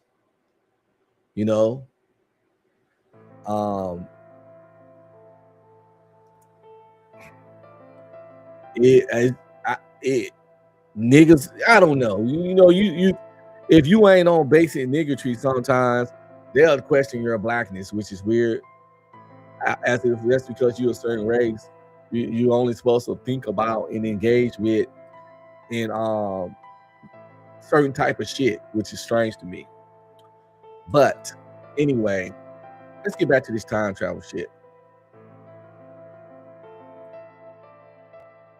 J. Bernard Hutton, along with photographer Joachim Brandt, was sent to do in our time. In 1932, journalist J. Bernard Hutton, along with photographer Joachim Brandt, was sent to do a story on the Hamburg shipyard for a German newspaper. The pair claimed that shortly after they arrived at the shipyard, bombs started raining down from the sky and they had to scramble to safety. When they emerged, they took several photographs of the devastation before returning to Hamburg. When the pair told their story, no one believed them, as there'd not been a bombing of any sort. Determined to prove that they were not crazy, they developed the photographs they had taken. To their shock, the photographs showed no signs of an air raid whatsoever. 11 years later, Hutton was living in London when he opened a newspaper and read that an air raid had taken place on the Hamburg shipping yard. The bombing was part of the Allied attack codenamed Operation Gomorrah. To his amazement, the photographs in the newspaper looked just like the ones he thought he and Brandt had taken years earlier. Did the pair slip through some sort of time rip? Had they actually witnessed an event that was yet to occur? In 2016, a mysterious photograph surfaced on Icelandic social media. It showed downtown Reykjavik in 1943 at the height of World War II. In the foreground, a group of American GIs can be seen standing outside a taxi station, as well as a man leaning against a window who appears to be talking on a mobile phone long before they even existed. Originally posted to a Facebook group by Christian Hoffman, it quickly began to attract attention across the internet. The photo was so convincing that many people said it was irrefutable proof that time travel must exist, while others thought that it showed that the mobile phone must have already been invented and in use in Iceland by the 1940s. What do you think? Is this man from the 1940s really using a cell phone? Yo, what the fuck? I mean, I can't think of nothing else he holding like that. Seriously. What else can it be? I haven't held. But the thing is, though, who the fuck can he be talking to? Why would he have what don't make sense about this is how the fuck would a cell phone from the future work in the past without the cell phone towers? Hey, bro, come on now, dog. Come on, man. That part don't make sense. But the image itself does look suspicious.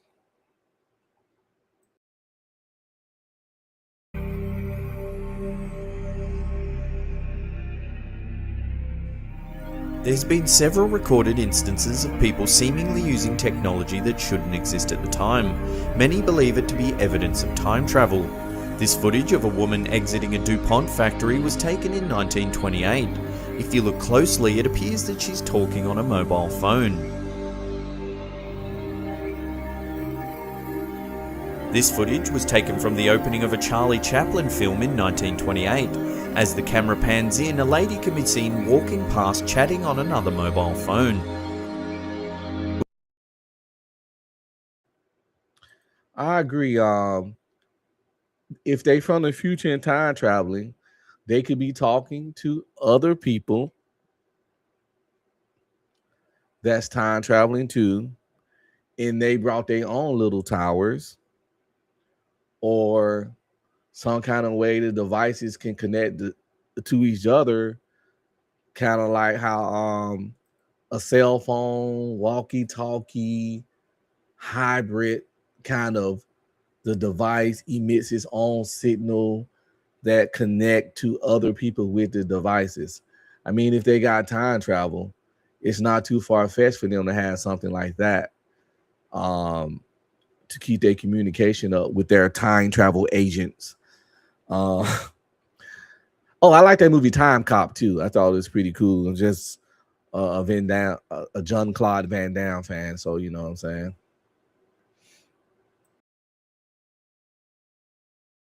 What do you think? Does this footage really prove that time travel exists? That person definitely on a phone. Like, no one walks with their hand like this, holding it and talking. And they got some in their hand and holding to their ear and walking and talk. I don't know about the validity of this footage, but it's quite suspicious, to say the least, right?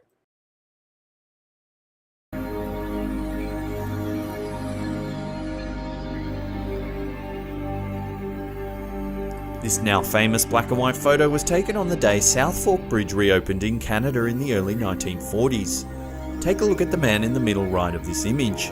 He's wearing a pair of modern sunglasses, a hooded jumper and a logo printed t-shirt. If this is a real time traveller, why has he travelled to the 1940s to witness a bridge reopening in Canada?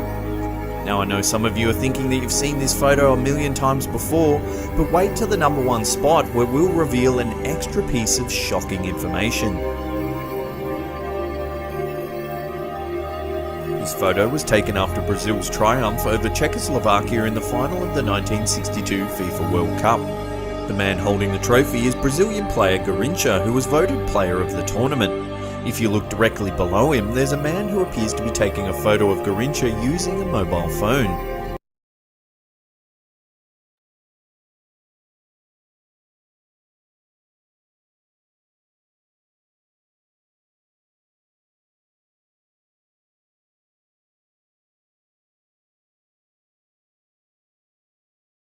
What's going on here, people?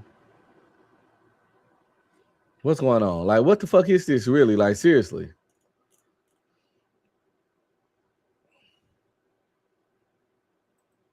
What the hell?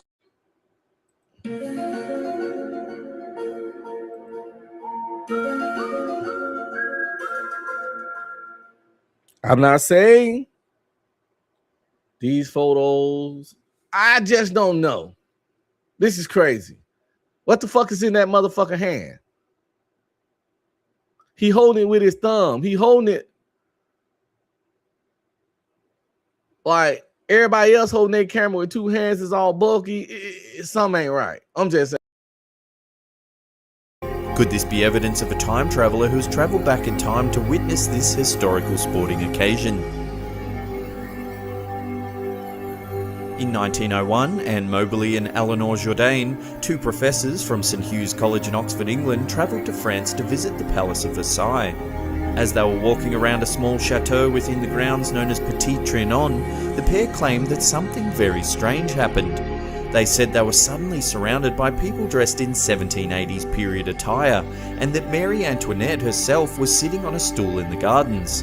Seemingly impossible, as Antoinette, the last Queen of France, was found guilty of high treason and beheaded by guillotine in 1793.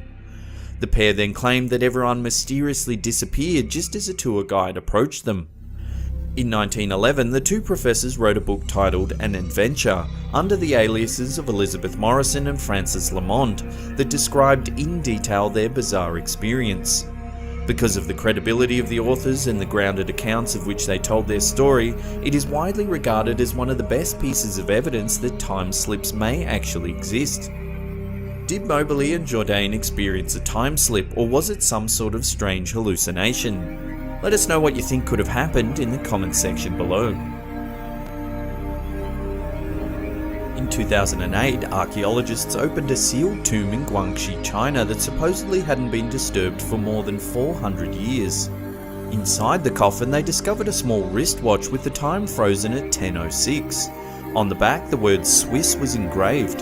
The first wristwatch, however, was not made until the 1800s, which makes the discovery in Guangxi so baffling. Was the watch left behind by a clumsy time traveller, or could it just be an elaborate hoax? The biggest question is, why is the wristwatch so small? Looks more like a fucking ring to me. Who fucking wrist is that fitting on? That's not even fitting on a child's wrist. That's not fitting on an infant's. That's not fitting on a newborn's wrist. No.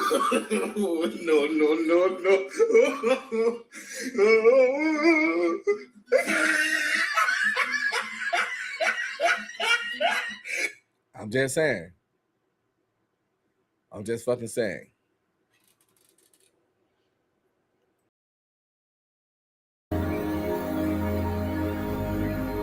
In a video published in February 2018, a man by the name of Alexander Smith claims to be a time traveller that's visited the year 2118.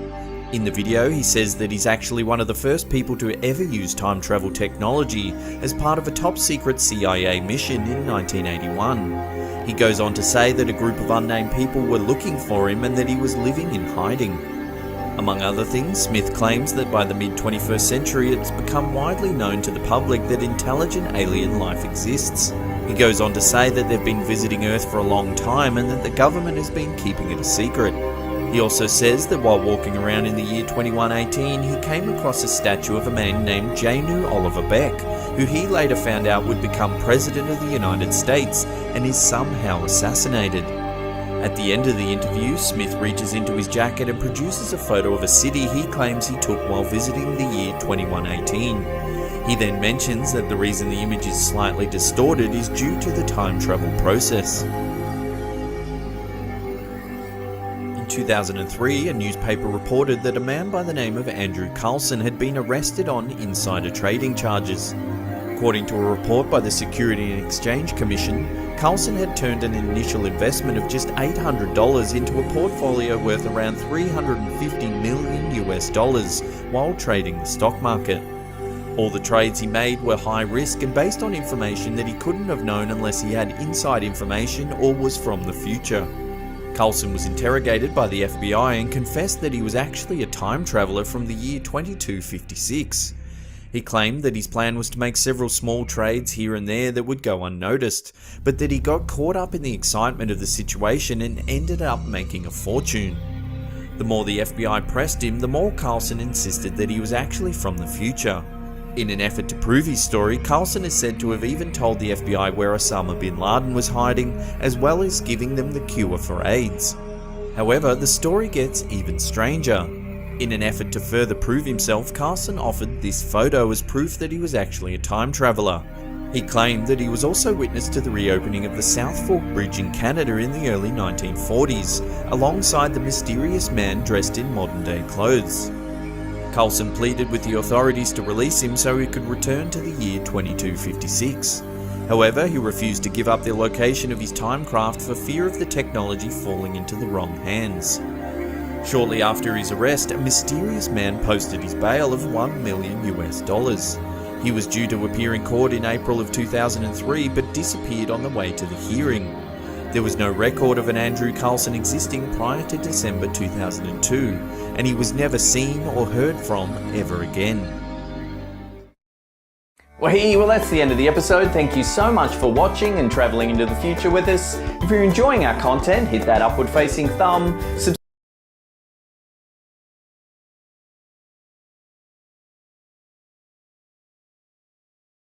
There was no record of an Andrew Carlson existing prior to December 2002, and he was never seen or heard from ever again. There was no record in April, shortly after his craft for fear of the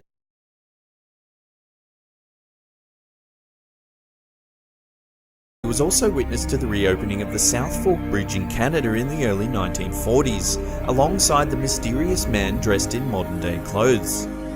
Carlson pleaded with the authorities to release him so he could return to the year 2256. However, he refused to give up the location of his timecraft for fear of the technology falling into the wrong hands. Shortly after his arrest, a mysterious man posted his bail of $1 million. He was due to appear in court in April of 2003 but disappeared on the way to the hearing. There was no record of an Andrew Carlson existing prior to December 2002, and he was never seen or heard from ever again. This shit's wild. I ain't even going front. It's wild as fuck. Extremely fascinating.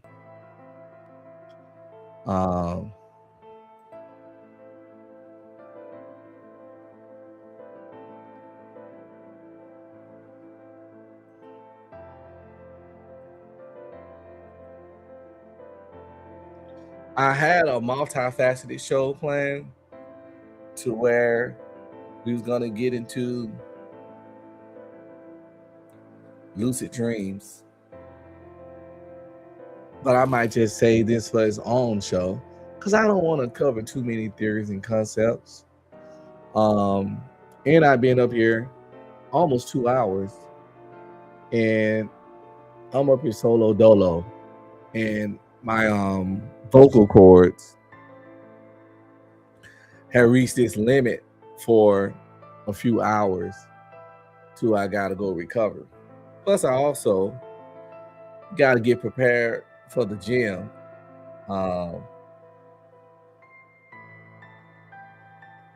So I'm going to. I'm a person, even though I took a bath before I get to bed,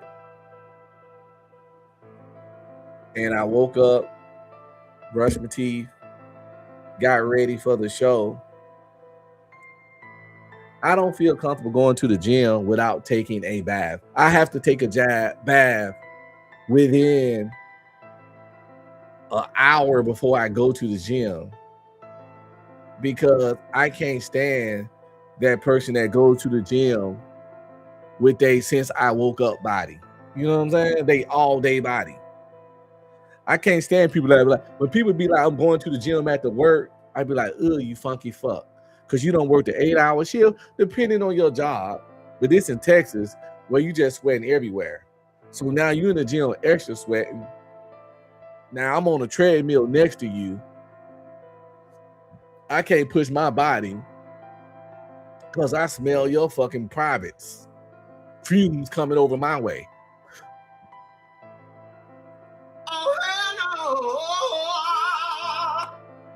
And it's the difference between, you know, I've been working out smell and I came here already funky smell.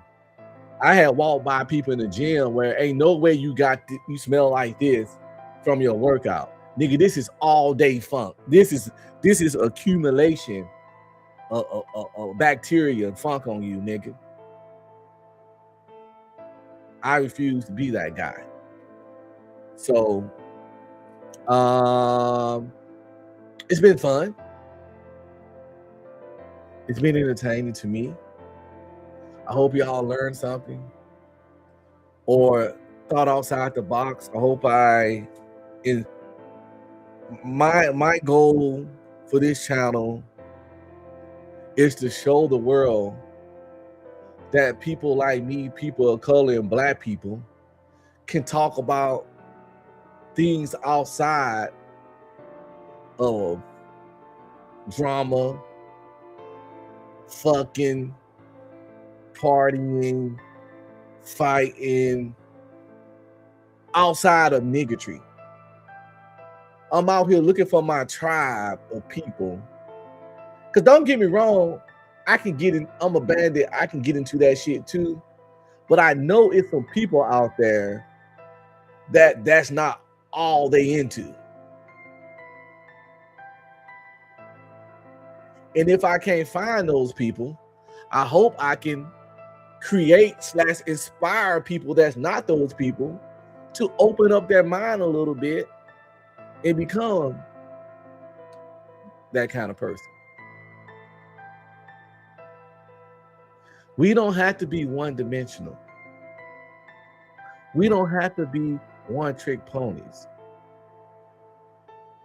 We see it all the time. People pull up on panels. It's only like 1, 2, or maybe 3 things they comfortable talking about that. That's why you can, like I said, you could be talking about potato farming, and they're gonna come up and turn the conversation to the shit they can talk about because they can't add to the conversation as is because they don't have the intellectual capacity. They don't have the intellectual capacity. Instead of just shutting the fuck up and maybe learning something, but they don't want to feel left out. It's some sad, miserable little people in the world. I don't need that. I don't need to be that. I'm fine. If the conversation is some shit that I'm not up to speed with or interested in, I will shut the fuck up or leave.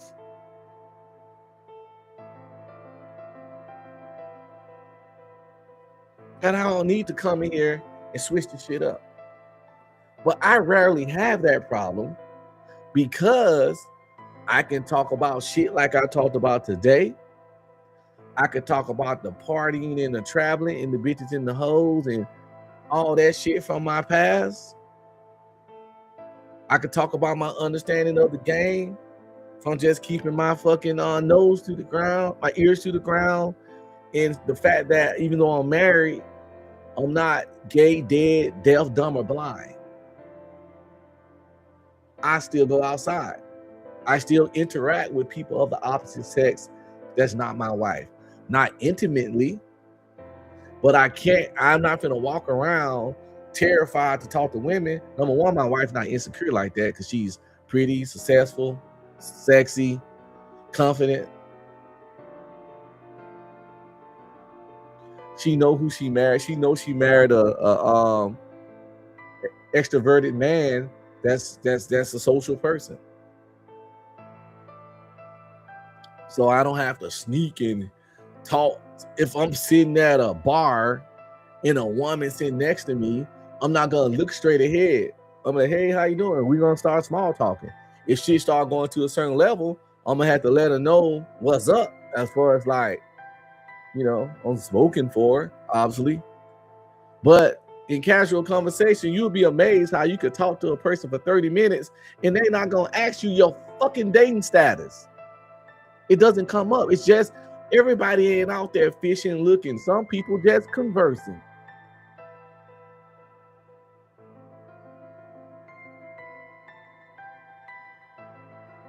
MS Best says Beans forces what he wants to talk about on every panel he joins. Yes, Beans, JP, people like Ism, LL Unkman, that's their MO. That's what set me off last night. People come up and argue and throw out points of argument and contention about stuff that wasn't even mentioned or said. Like, you right, damn. But you arguing against something that wasn't even put on the table. You knocking plates off the table that haven't been placed there. That's like busting in there and saying, man, fuck that. I'm not trying to eat no motherfucking lasagna today. That's some bullshit. You know I don't like lasagna. And then the person looking at you like, I didn't say I was cooking lasagna. It ain't no lasagna cooked. We ain't even got no lasagna in the house. So why are you even coming at me about lasagna?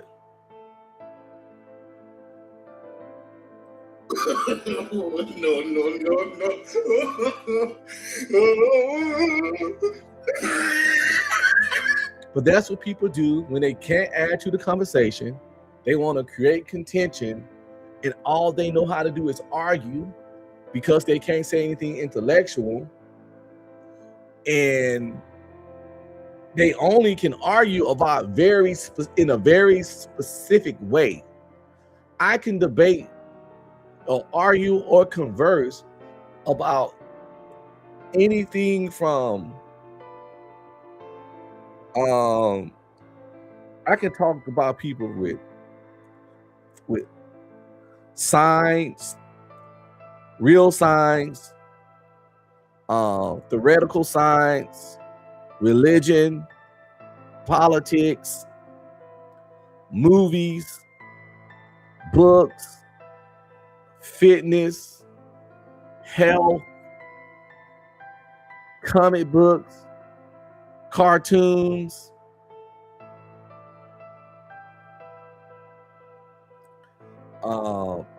time travel, ghosts, UFOs, zombies, nature survival, animals, any fucking thing. Because I'm a critical thinker. I want y'all to pay attention when certain people step into the shows. I know y'all already witness the shit. Certain motherfuckers are one-trick ponies and only comfortable talking about certain shit. So they always try to spin and aim the conversation towards that shit. It's weird, it's lame, and it disgusts me. But I gotta realize I can't just confront it all the time. I gotta just leave. But I don't be wanting to leave because again, I was enjoying the conversation up to that point.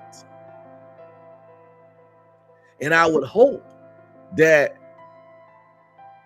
they, like Otis spoke up the other night, and Otis is a quiet person. He don't speak up on a bunch of shit, but he peeped the shit before, right after or before I said something of you came up here just changing the whole fucking topic type shit. It don't be selective hearing. It be trying to control what's being talked about. Like I say, some people want to talk, want to bump their mouth, but they're not on an intellectual level to have certain conversations. So they got to steer the conversation to things they're comfortable with. Even if they attempt, watch, don't pay attention.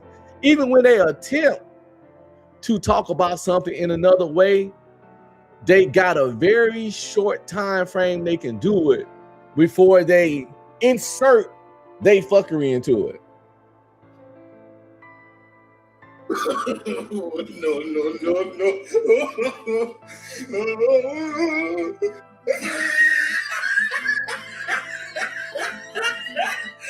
Because they started getting uncomfortable.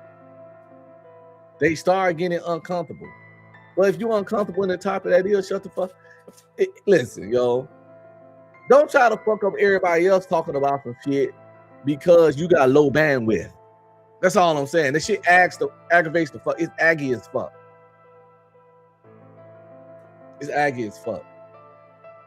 It's one of my pet peeves. But again, I don't know how I'm gonna work it. One thing I'm not gonna do is tell another nigga how to run their channel, because that's some whole shit. What I don't like doing is wilding out and disrupting someone's channel. At the same time, I like the good conversations that go on and gonna support my boy. And at the same time, I don't like somebody coming up there being weird and having me not support my boy or disengaging from a conversation that I was enjoying. But at the same time, I'm not gonna subject myself to losers that I would never be around in real life and were punching they fucking dick suckers. So I'm going to have to figure out a way to work that shit out with myself. But 9 times out of 10, it's gonna probably end up with me falling back and disengaging from talking that certain shit to a degree, because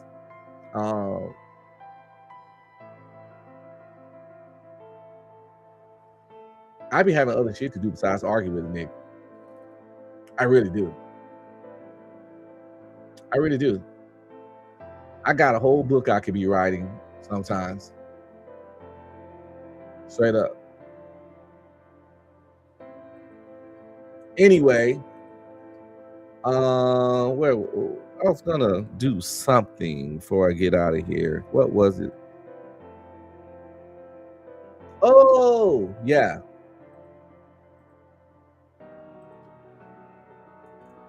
There's something, because last night, me going off, I had to recalibrate, right? I have to reset myself.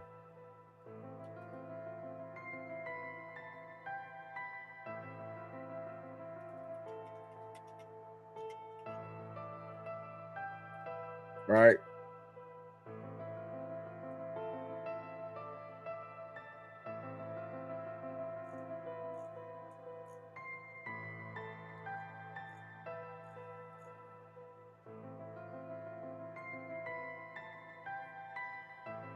I had to reset myself. I had to recalibrate myself. And maybe some of you can use this to recalibrate yourself in your personal life, friendships, relationships, work, and maybe the things you do on YouTube. I periodically, I think everyone should watch this video. And after last night and the what I gotta figure out about certain things and dealing with certain people in certain situations, and without letting them dictate where I go, how long I stay somewhere, and things like that. Because I'd rather not be somewhere than argue with a fool. But at the same time, when that's what the fools want, they want you to leave. They don't want you to be there because of their own insecurities and jealousy. That which is gay as fuck, by the way. So they want you to depart. But at the same time, you don't want to argue with a fool. But if you depart, you give them what they want. And plus, you want to participate in said activity. So not only is you giving the food what they want, this food got you doing something that you don't want to do and separating from something that you normally enjoy until the said food come around. But at the same time, at the end of the day, them winning, them having you doing what they want, you doing something you don't want to do, yada yada, all that doesn't trump protecting your peace. So that's the conundrum that I'm in right now. We're dealing with pure ignorance. If we was face to face, this would be easily resolved by me punching the motherfucking they dick suckers. But again, on YouTube, conflict resolution is different. You got to try to figure out a way around dealing with fuckery. But again, I need to listen to this to reset. And it's the start of the week. People got stressful jobs, stressful relationship, stressful family, things of that nature, stressful co-workers. I think for the replay game, anybody watching now, we might not watch the whole thing, but I think I should have did it Monday, but I think this is a really good way to start off your week by just watching a little bit of this. The fastest way to expose your lack of intelligence is to let a foolish person control your emotions. Think about it. They say something ignorant, disrespectful, or completely false, and suddenly you feel responsible for correcting them. You explain, they interrupt. You bring facts, they become louder.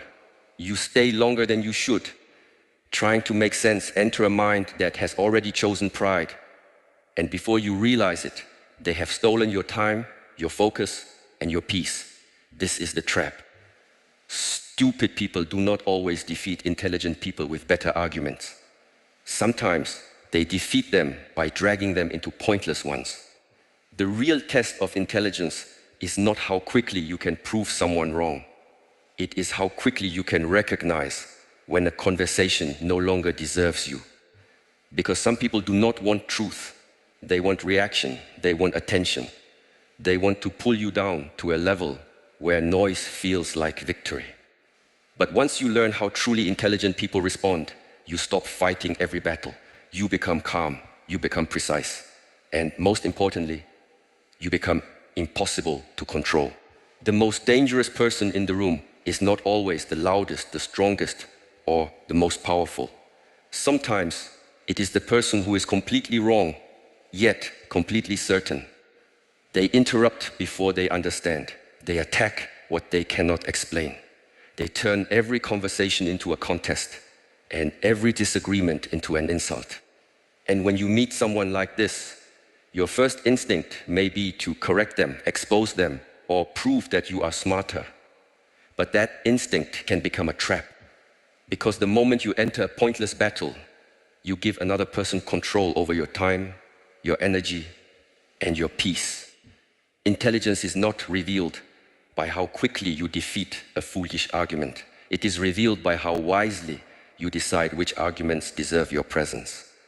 The real question is not, how do I prove them wrong? The real question is, how do I remain clear when someone else is committed to confusion? Learn that, and people will no longer be able to drag you into battles beneath your character. You have probably experienced it before. You explain something carefully, but they hear only the part they can attack. You offer evidence, but they answer with emotion. You remain respectful, but they become louder, more personal, more aggressive. You begin with the intention of solving a problem, yet somehow you end up defending your intelligence, your motives, and your right to speak. Then, hours later, the conversation is still living inside your head. You replay their words. You imagine better replies. You think of the perfect sentence you should have said. You feel frustrated because the truth seemed obvious, yet they refuse to see it. But understand this, not every person who rejects the truth is unable to understand it. Some people reject it because accepting it would threaten the identity they have built around being right. And no explanation can enter a mind that has locked the door from the inside. This is where intelligent people separate themselves from merely knowledgeable people. A knowledgeable person may have facts. An intelligent person understands timing. A knowledgeable person may know the correct answer. An intelligent person recognizes whether the other person is capable of receiving it. A knowledgeable person wants to prove the point. An intelligent person asks whether proving the point will improve anything, because wisdom is not only knowing what to say. Wisdom is knowing when words are useless. You do not pour clean water into a closed container. You do not plant seeds on stone and then become angry when nothing grows. You do not keep knocking on a door whose owner is standing behind it, refusing to open. Yet many intelligent people exhaust themselves doing exactly this with human beings. They continue explaining long after the conversation has stopped being honest. They keep presenting evidence to someone who is not searching for truth. They keep defending themselves to someone who has already decided to misunderstand them, and then they wonder why intelligence has not brought them peace. It is because intelligence without restraint becomes another form of suffering. The first lesson is simple but difficult. Stop assuming every disagreement is an invitation to educate. Some disagreements are invitations to waste your energy. There are people who ask questions because they want to learn. There are people who ask questions because they want to challenge their own thinking. And there are people who ask questions only to create an opening for attack. These people may use the language of curiosity, but their goal is not understanding. Their goal is dominance. They want the final word. They want the emotional reaction. They want to watch you lose your calm so they can pretend your frustration proves their point. If you do not recognize this early, you will enter the conversation thinking you are building a bridge while they are collecting stones to throw at you. Pay attention to the pattern. Do they respond to what you actually said? Or do they distort it into something easier to attack? Do they consider new information? Or do they immediately change the subject? Do they admit small mistakes? Or must they protect their image at any cost? Do they speak to discover what is true? Or only to show that they cannot be defeated? These signs matter, not because you should judge people as permanently foolish, but because you must judge the condition of the conversation. Even an intelligent person can behave foolishly when pride takes control. Even a good person can become impossible to reason with when they feel embarrassed, threatened, jealous, or exposed. Your task is not to condemn them. Your task is to recognize when reason has left the room. When reason leaves, do not chase it through the darkness. Pause, breathe. Lower your voice instead of raising it. The person expecting resistance often becomes confused when they meet stillness. They prepared themselves for a fight. They expected you to defend every sentence, react to every insult, and run after every false accusation. But when you remain calm, their strategy loses its fuel. This does not mean you become weak. It means you refuse to perform in a drama you did not create. There is a difference between silence born from fear and silence born from mastery. Fearful silence says, I have nothing to say. Masterful silence says, I have something to say. But this moment does not deserve it. That distinction changes everything. Many people believe intelligence must always announce itself. They think a smart person should answer every challenge, correct every false statement, and win every debate. But real intelligence does not need constant display. The sun does not argue with a candle about which one gives more light. The mountain does not bend down to convince the stone that it is taller. Truth does not become weaker because someone laughs at it. Your value does not decrease because someone fails to recognize it. And your intelligence does not disappear because you chose not to demonstrate it to a person committed to misunderstanding you. Sometimes the most intelligent response is a question, not a sarcastic question, not a trap, a calm, precise question. What evidence would change your mind? Are you trying to understand me, or are you trying to defeat me? What exactly are we trying to solve? Can you repeat what you believe I said? Questions reveal the structure of a person's thinking. They force vague accusations into clear language. They expose whether the discussion has a real purpose or is merely emotional noise. A foolish argument often survives through speed. It jumps from claim to claim before anything can be examined. It uses 10 accusations at once, so you cannot answer one properly. It replaces accuracy with intensity. A calm question slows the process down, and confusion hates being slowed down. But you must ask the question without arrogance.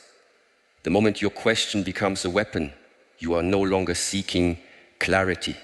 You are simply fighting with more elegant tools. Intelligent people do not use intelligence to humiliate. Humiliation may give you a moment of satisfaction, but it creates a longer conflict. When you make someone feel small in public, they rarely become more reasonable. They become more defensive. They stop protecting the truth and start protecting their dignity. This is why wisdom speaks firmly without cruelty. You can disagree without insulting. You can correct without mocking.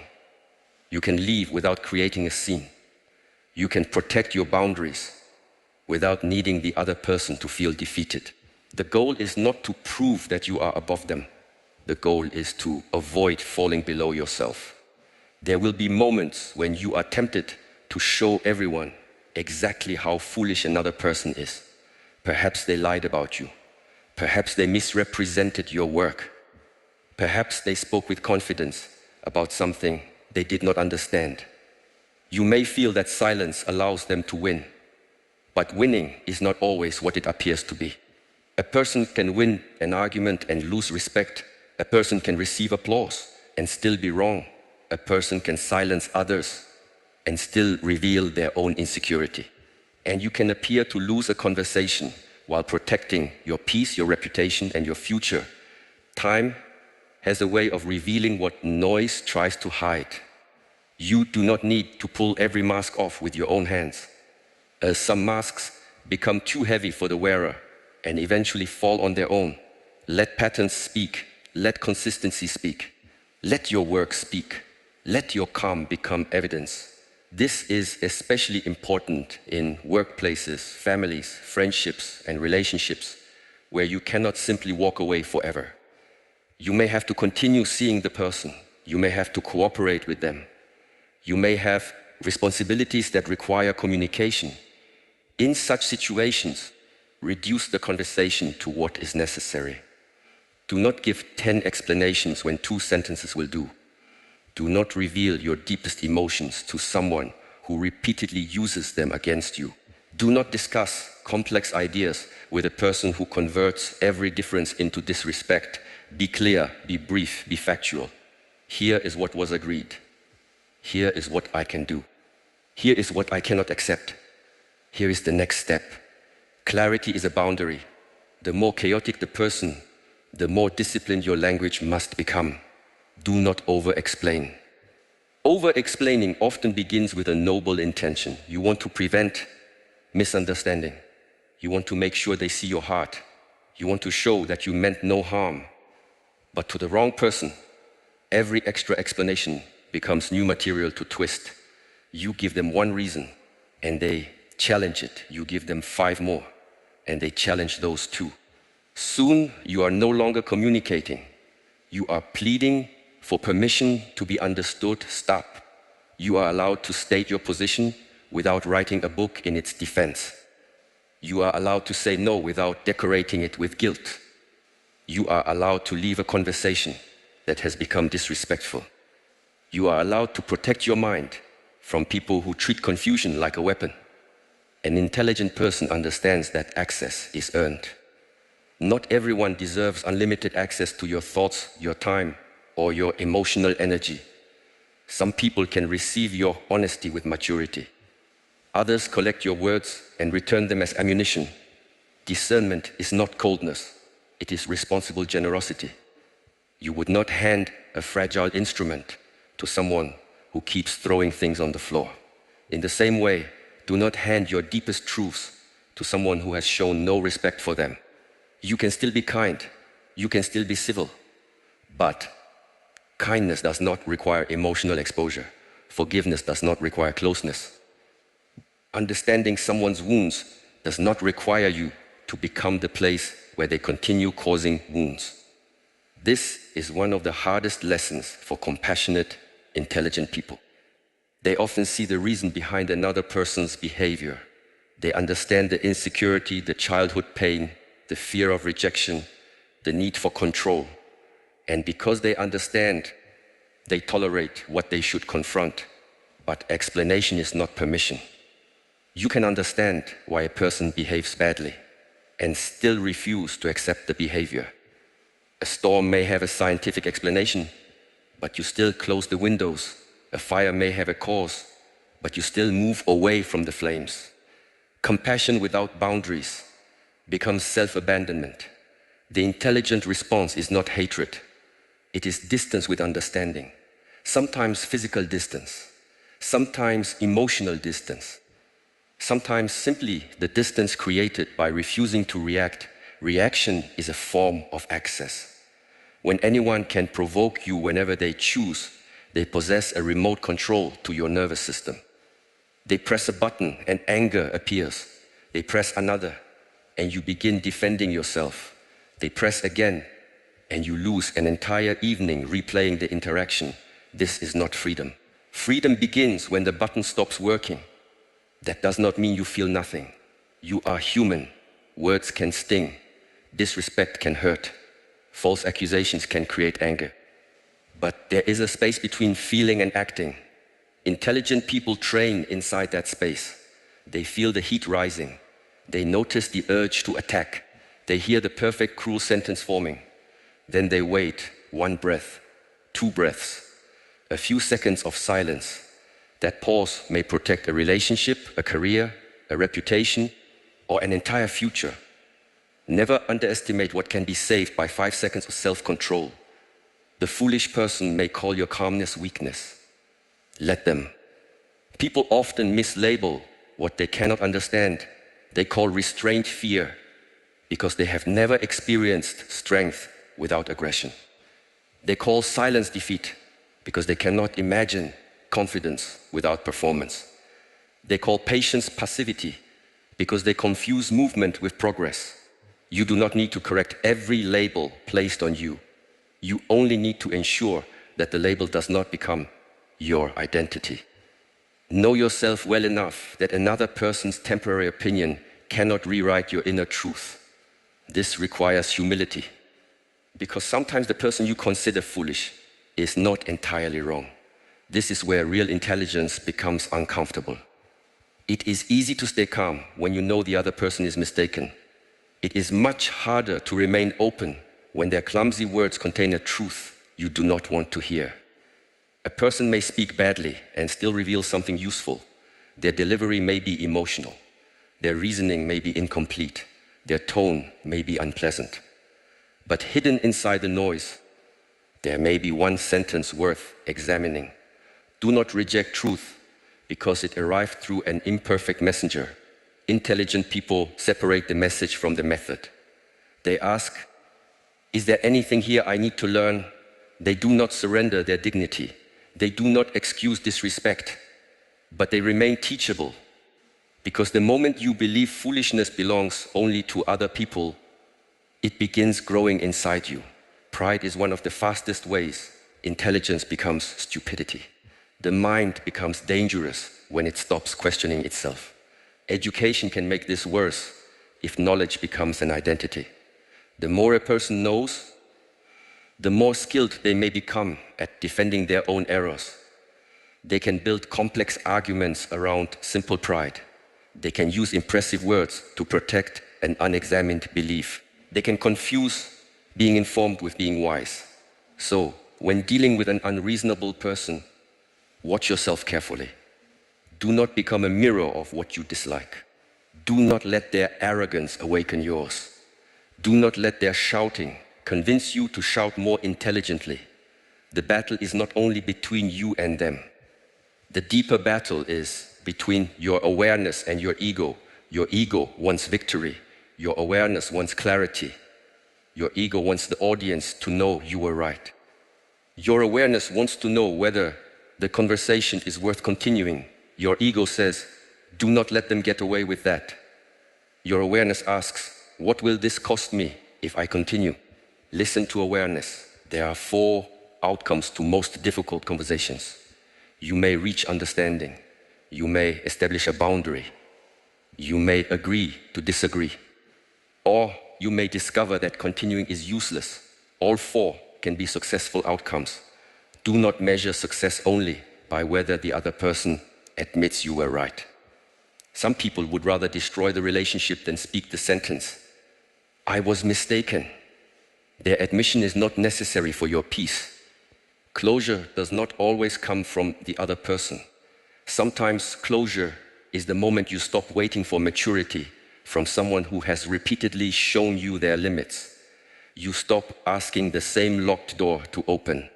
You stop expecting a deep conversation from a shallow emotional state. You stop offering your peace as payment for an apology that may never come. Then your energy returns.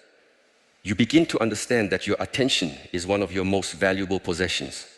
Wherever attention goes, life follows. Give your attention to resentment, and resentment grows. Give it to endless arguments, and your mind becomes a courtroom. Give it to meaningful work, disciplined habits, and people capable of mutual respect, and your life begins expanding again. The person who irritates you may occupy 5 minutes of your day, but 5 hours of your mind. That is too expensive. Do not allow someone to live rent-free in the temple of your attention. Remove them gently, not by forcing yourself to forget, but by returning to what matters. Ask, what deserves my energy now? Your health, your work, your family, your purpose, your spiritual peace, the future you say you want? Every minute spent trying to defeat an unreasonable person is a minute not invested in building a reasonable life. This does not mean avoiding necessary conflict. There are moments when you must speak, when silence would allow harm to continue, when a boundary has been crossed, when your responsibility requires correction, when another person's behavior affects a team, a family, or someone more vulnerable. But even then, speak strategically. Do not attack their character when you can address their behavior. Do not say, you are impossible. Say, this conversation cannot continue while insults are being used. Do not say, you never understand anything. Say, we are repeating the same points without progress. Do not say, you are a liar. Say, that statement does not match the documented facts. Specific language creates accountability. Personal attacks create chaos. The aim is not to injure. The aim is to make reality difficult to escape. And when possible, document important matters. Memory becomes flexible when responsibility appears. Agreements may suddenly change. Clear instructions may be denied. Spoken promises may disappear. A written record is not hostility. It is clarity preserved. Intelligent people do not rely entirely on emotional conversations where facts matter. They confirm decisions. They define expectations. They protect everyone involved by making the truth visible. But even documentation will not transform someone who refuses responsibility. It will simply protect you from being trapped inside their version of events. Know the limits of your influence. You can offer information, but you cannot force understanding. You can model respect, but you cannot manufacture maturity. You can create a peaceful opening, but you cannot drag someone through it. The desire to change others can become another hidden form of control. You think, if I explain it perfectly, they will finally understand. Perhaps not. You think, if I stay patient long enough, they will become reasonable. Perhaps not. You think, if I prove how much I care, they will stop treating me badly. Perhaps not. Your goodness is not a machine that automatically produces goodness in others. Some people learn through love. Some learn through consequences. Some refuse to learn until life becomes the teacher. Let life teach what your words cannot. This may feel cruel at first, especially when you care about the person. But constantly rescuing someone from the consequences of foolish behavior can prevent growth. When you keep fixing what they break, explaining what they refuse to learn, and absorbing the impact of their choices, you may become part of the pattern. Stepping back can be an act of respect. It says, I believe you are capable of meeting reality. It also says, I will not destroy myself trying to protect you from every result of your decisions. There is dignity in allowing adults to carry the weight of their actions. And there is dignity in refusing to carry what was never yours. The strongest emotional discipline appears when the unreasonable person is someone close to you. A stranger's foolishness may annoy you for a moment. A loved one's foolishness can break your heart. You remember who they used to be. You see who they could become. You continue speaking to their potential while their behavior keeps answering from their present. You wait for the conversation that will finally change everything. You imagine the day they will understand your patience, recognize your effort, and regret the pain they caused. But years can disappear inside that hope. Listen carefully. Love is not measured by how much confusion you can survive. Loyalty is not proven by remaining available for endless disrespect. Patience is not the same as permission. There comes a moment when you must stop asking whether they understand your pain and begin asking why you keep abandoning yourself to explain it.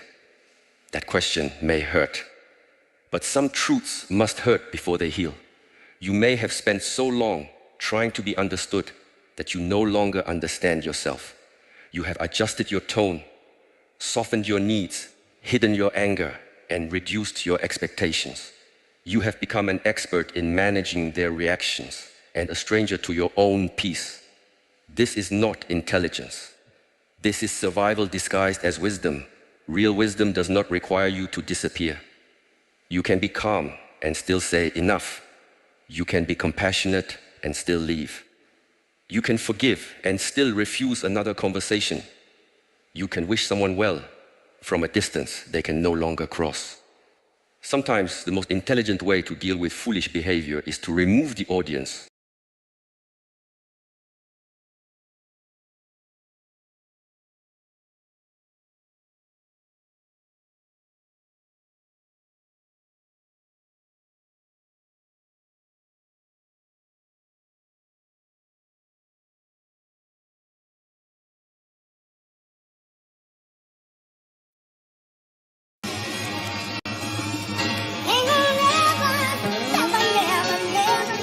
Type shit. Stop playing with me, Drake. DJ K. Come on, I'm doing up shit. Fuck all that young shit. I'm cool with shit. Type shit. Activities. I'm doing shit. Fuck all that young shit. I'm cool with shit. Type shit. Activities. Posted up on the island with a bitch. They call me cause I ain't on that dumb shit. Yeah, I'm rich,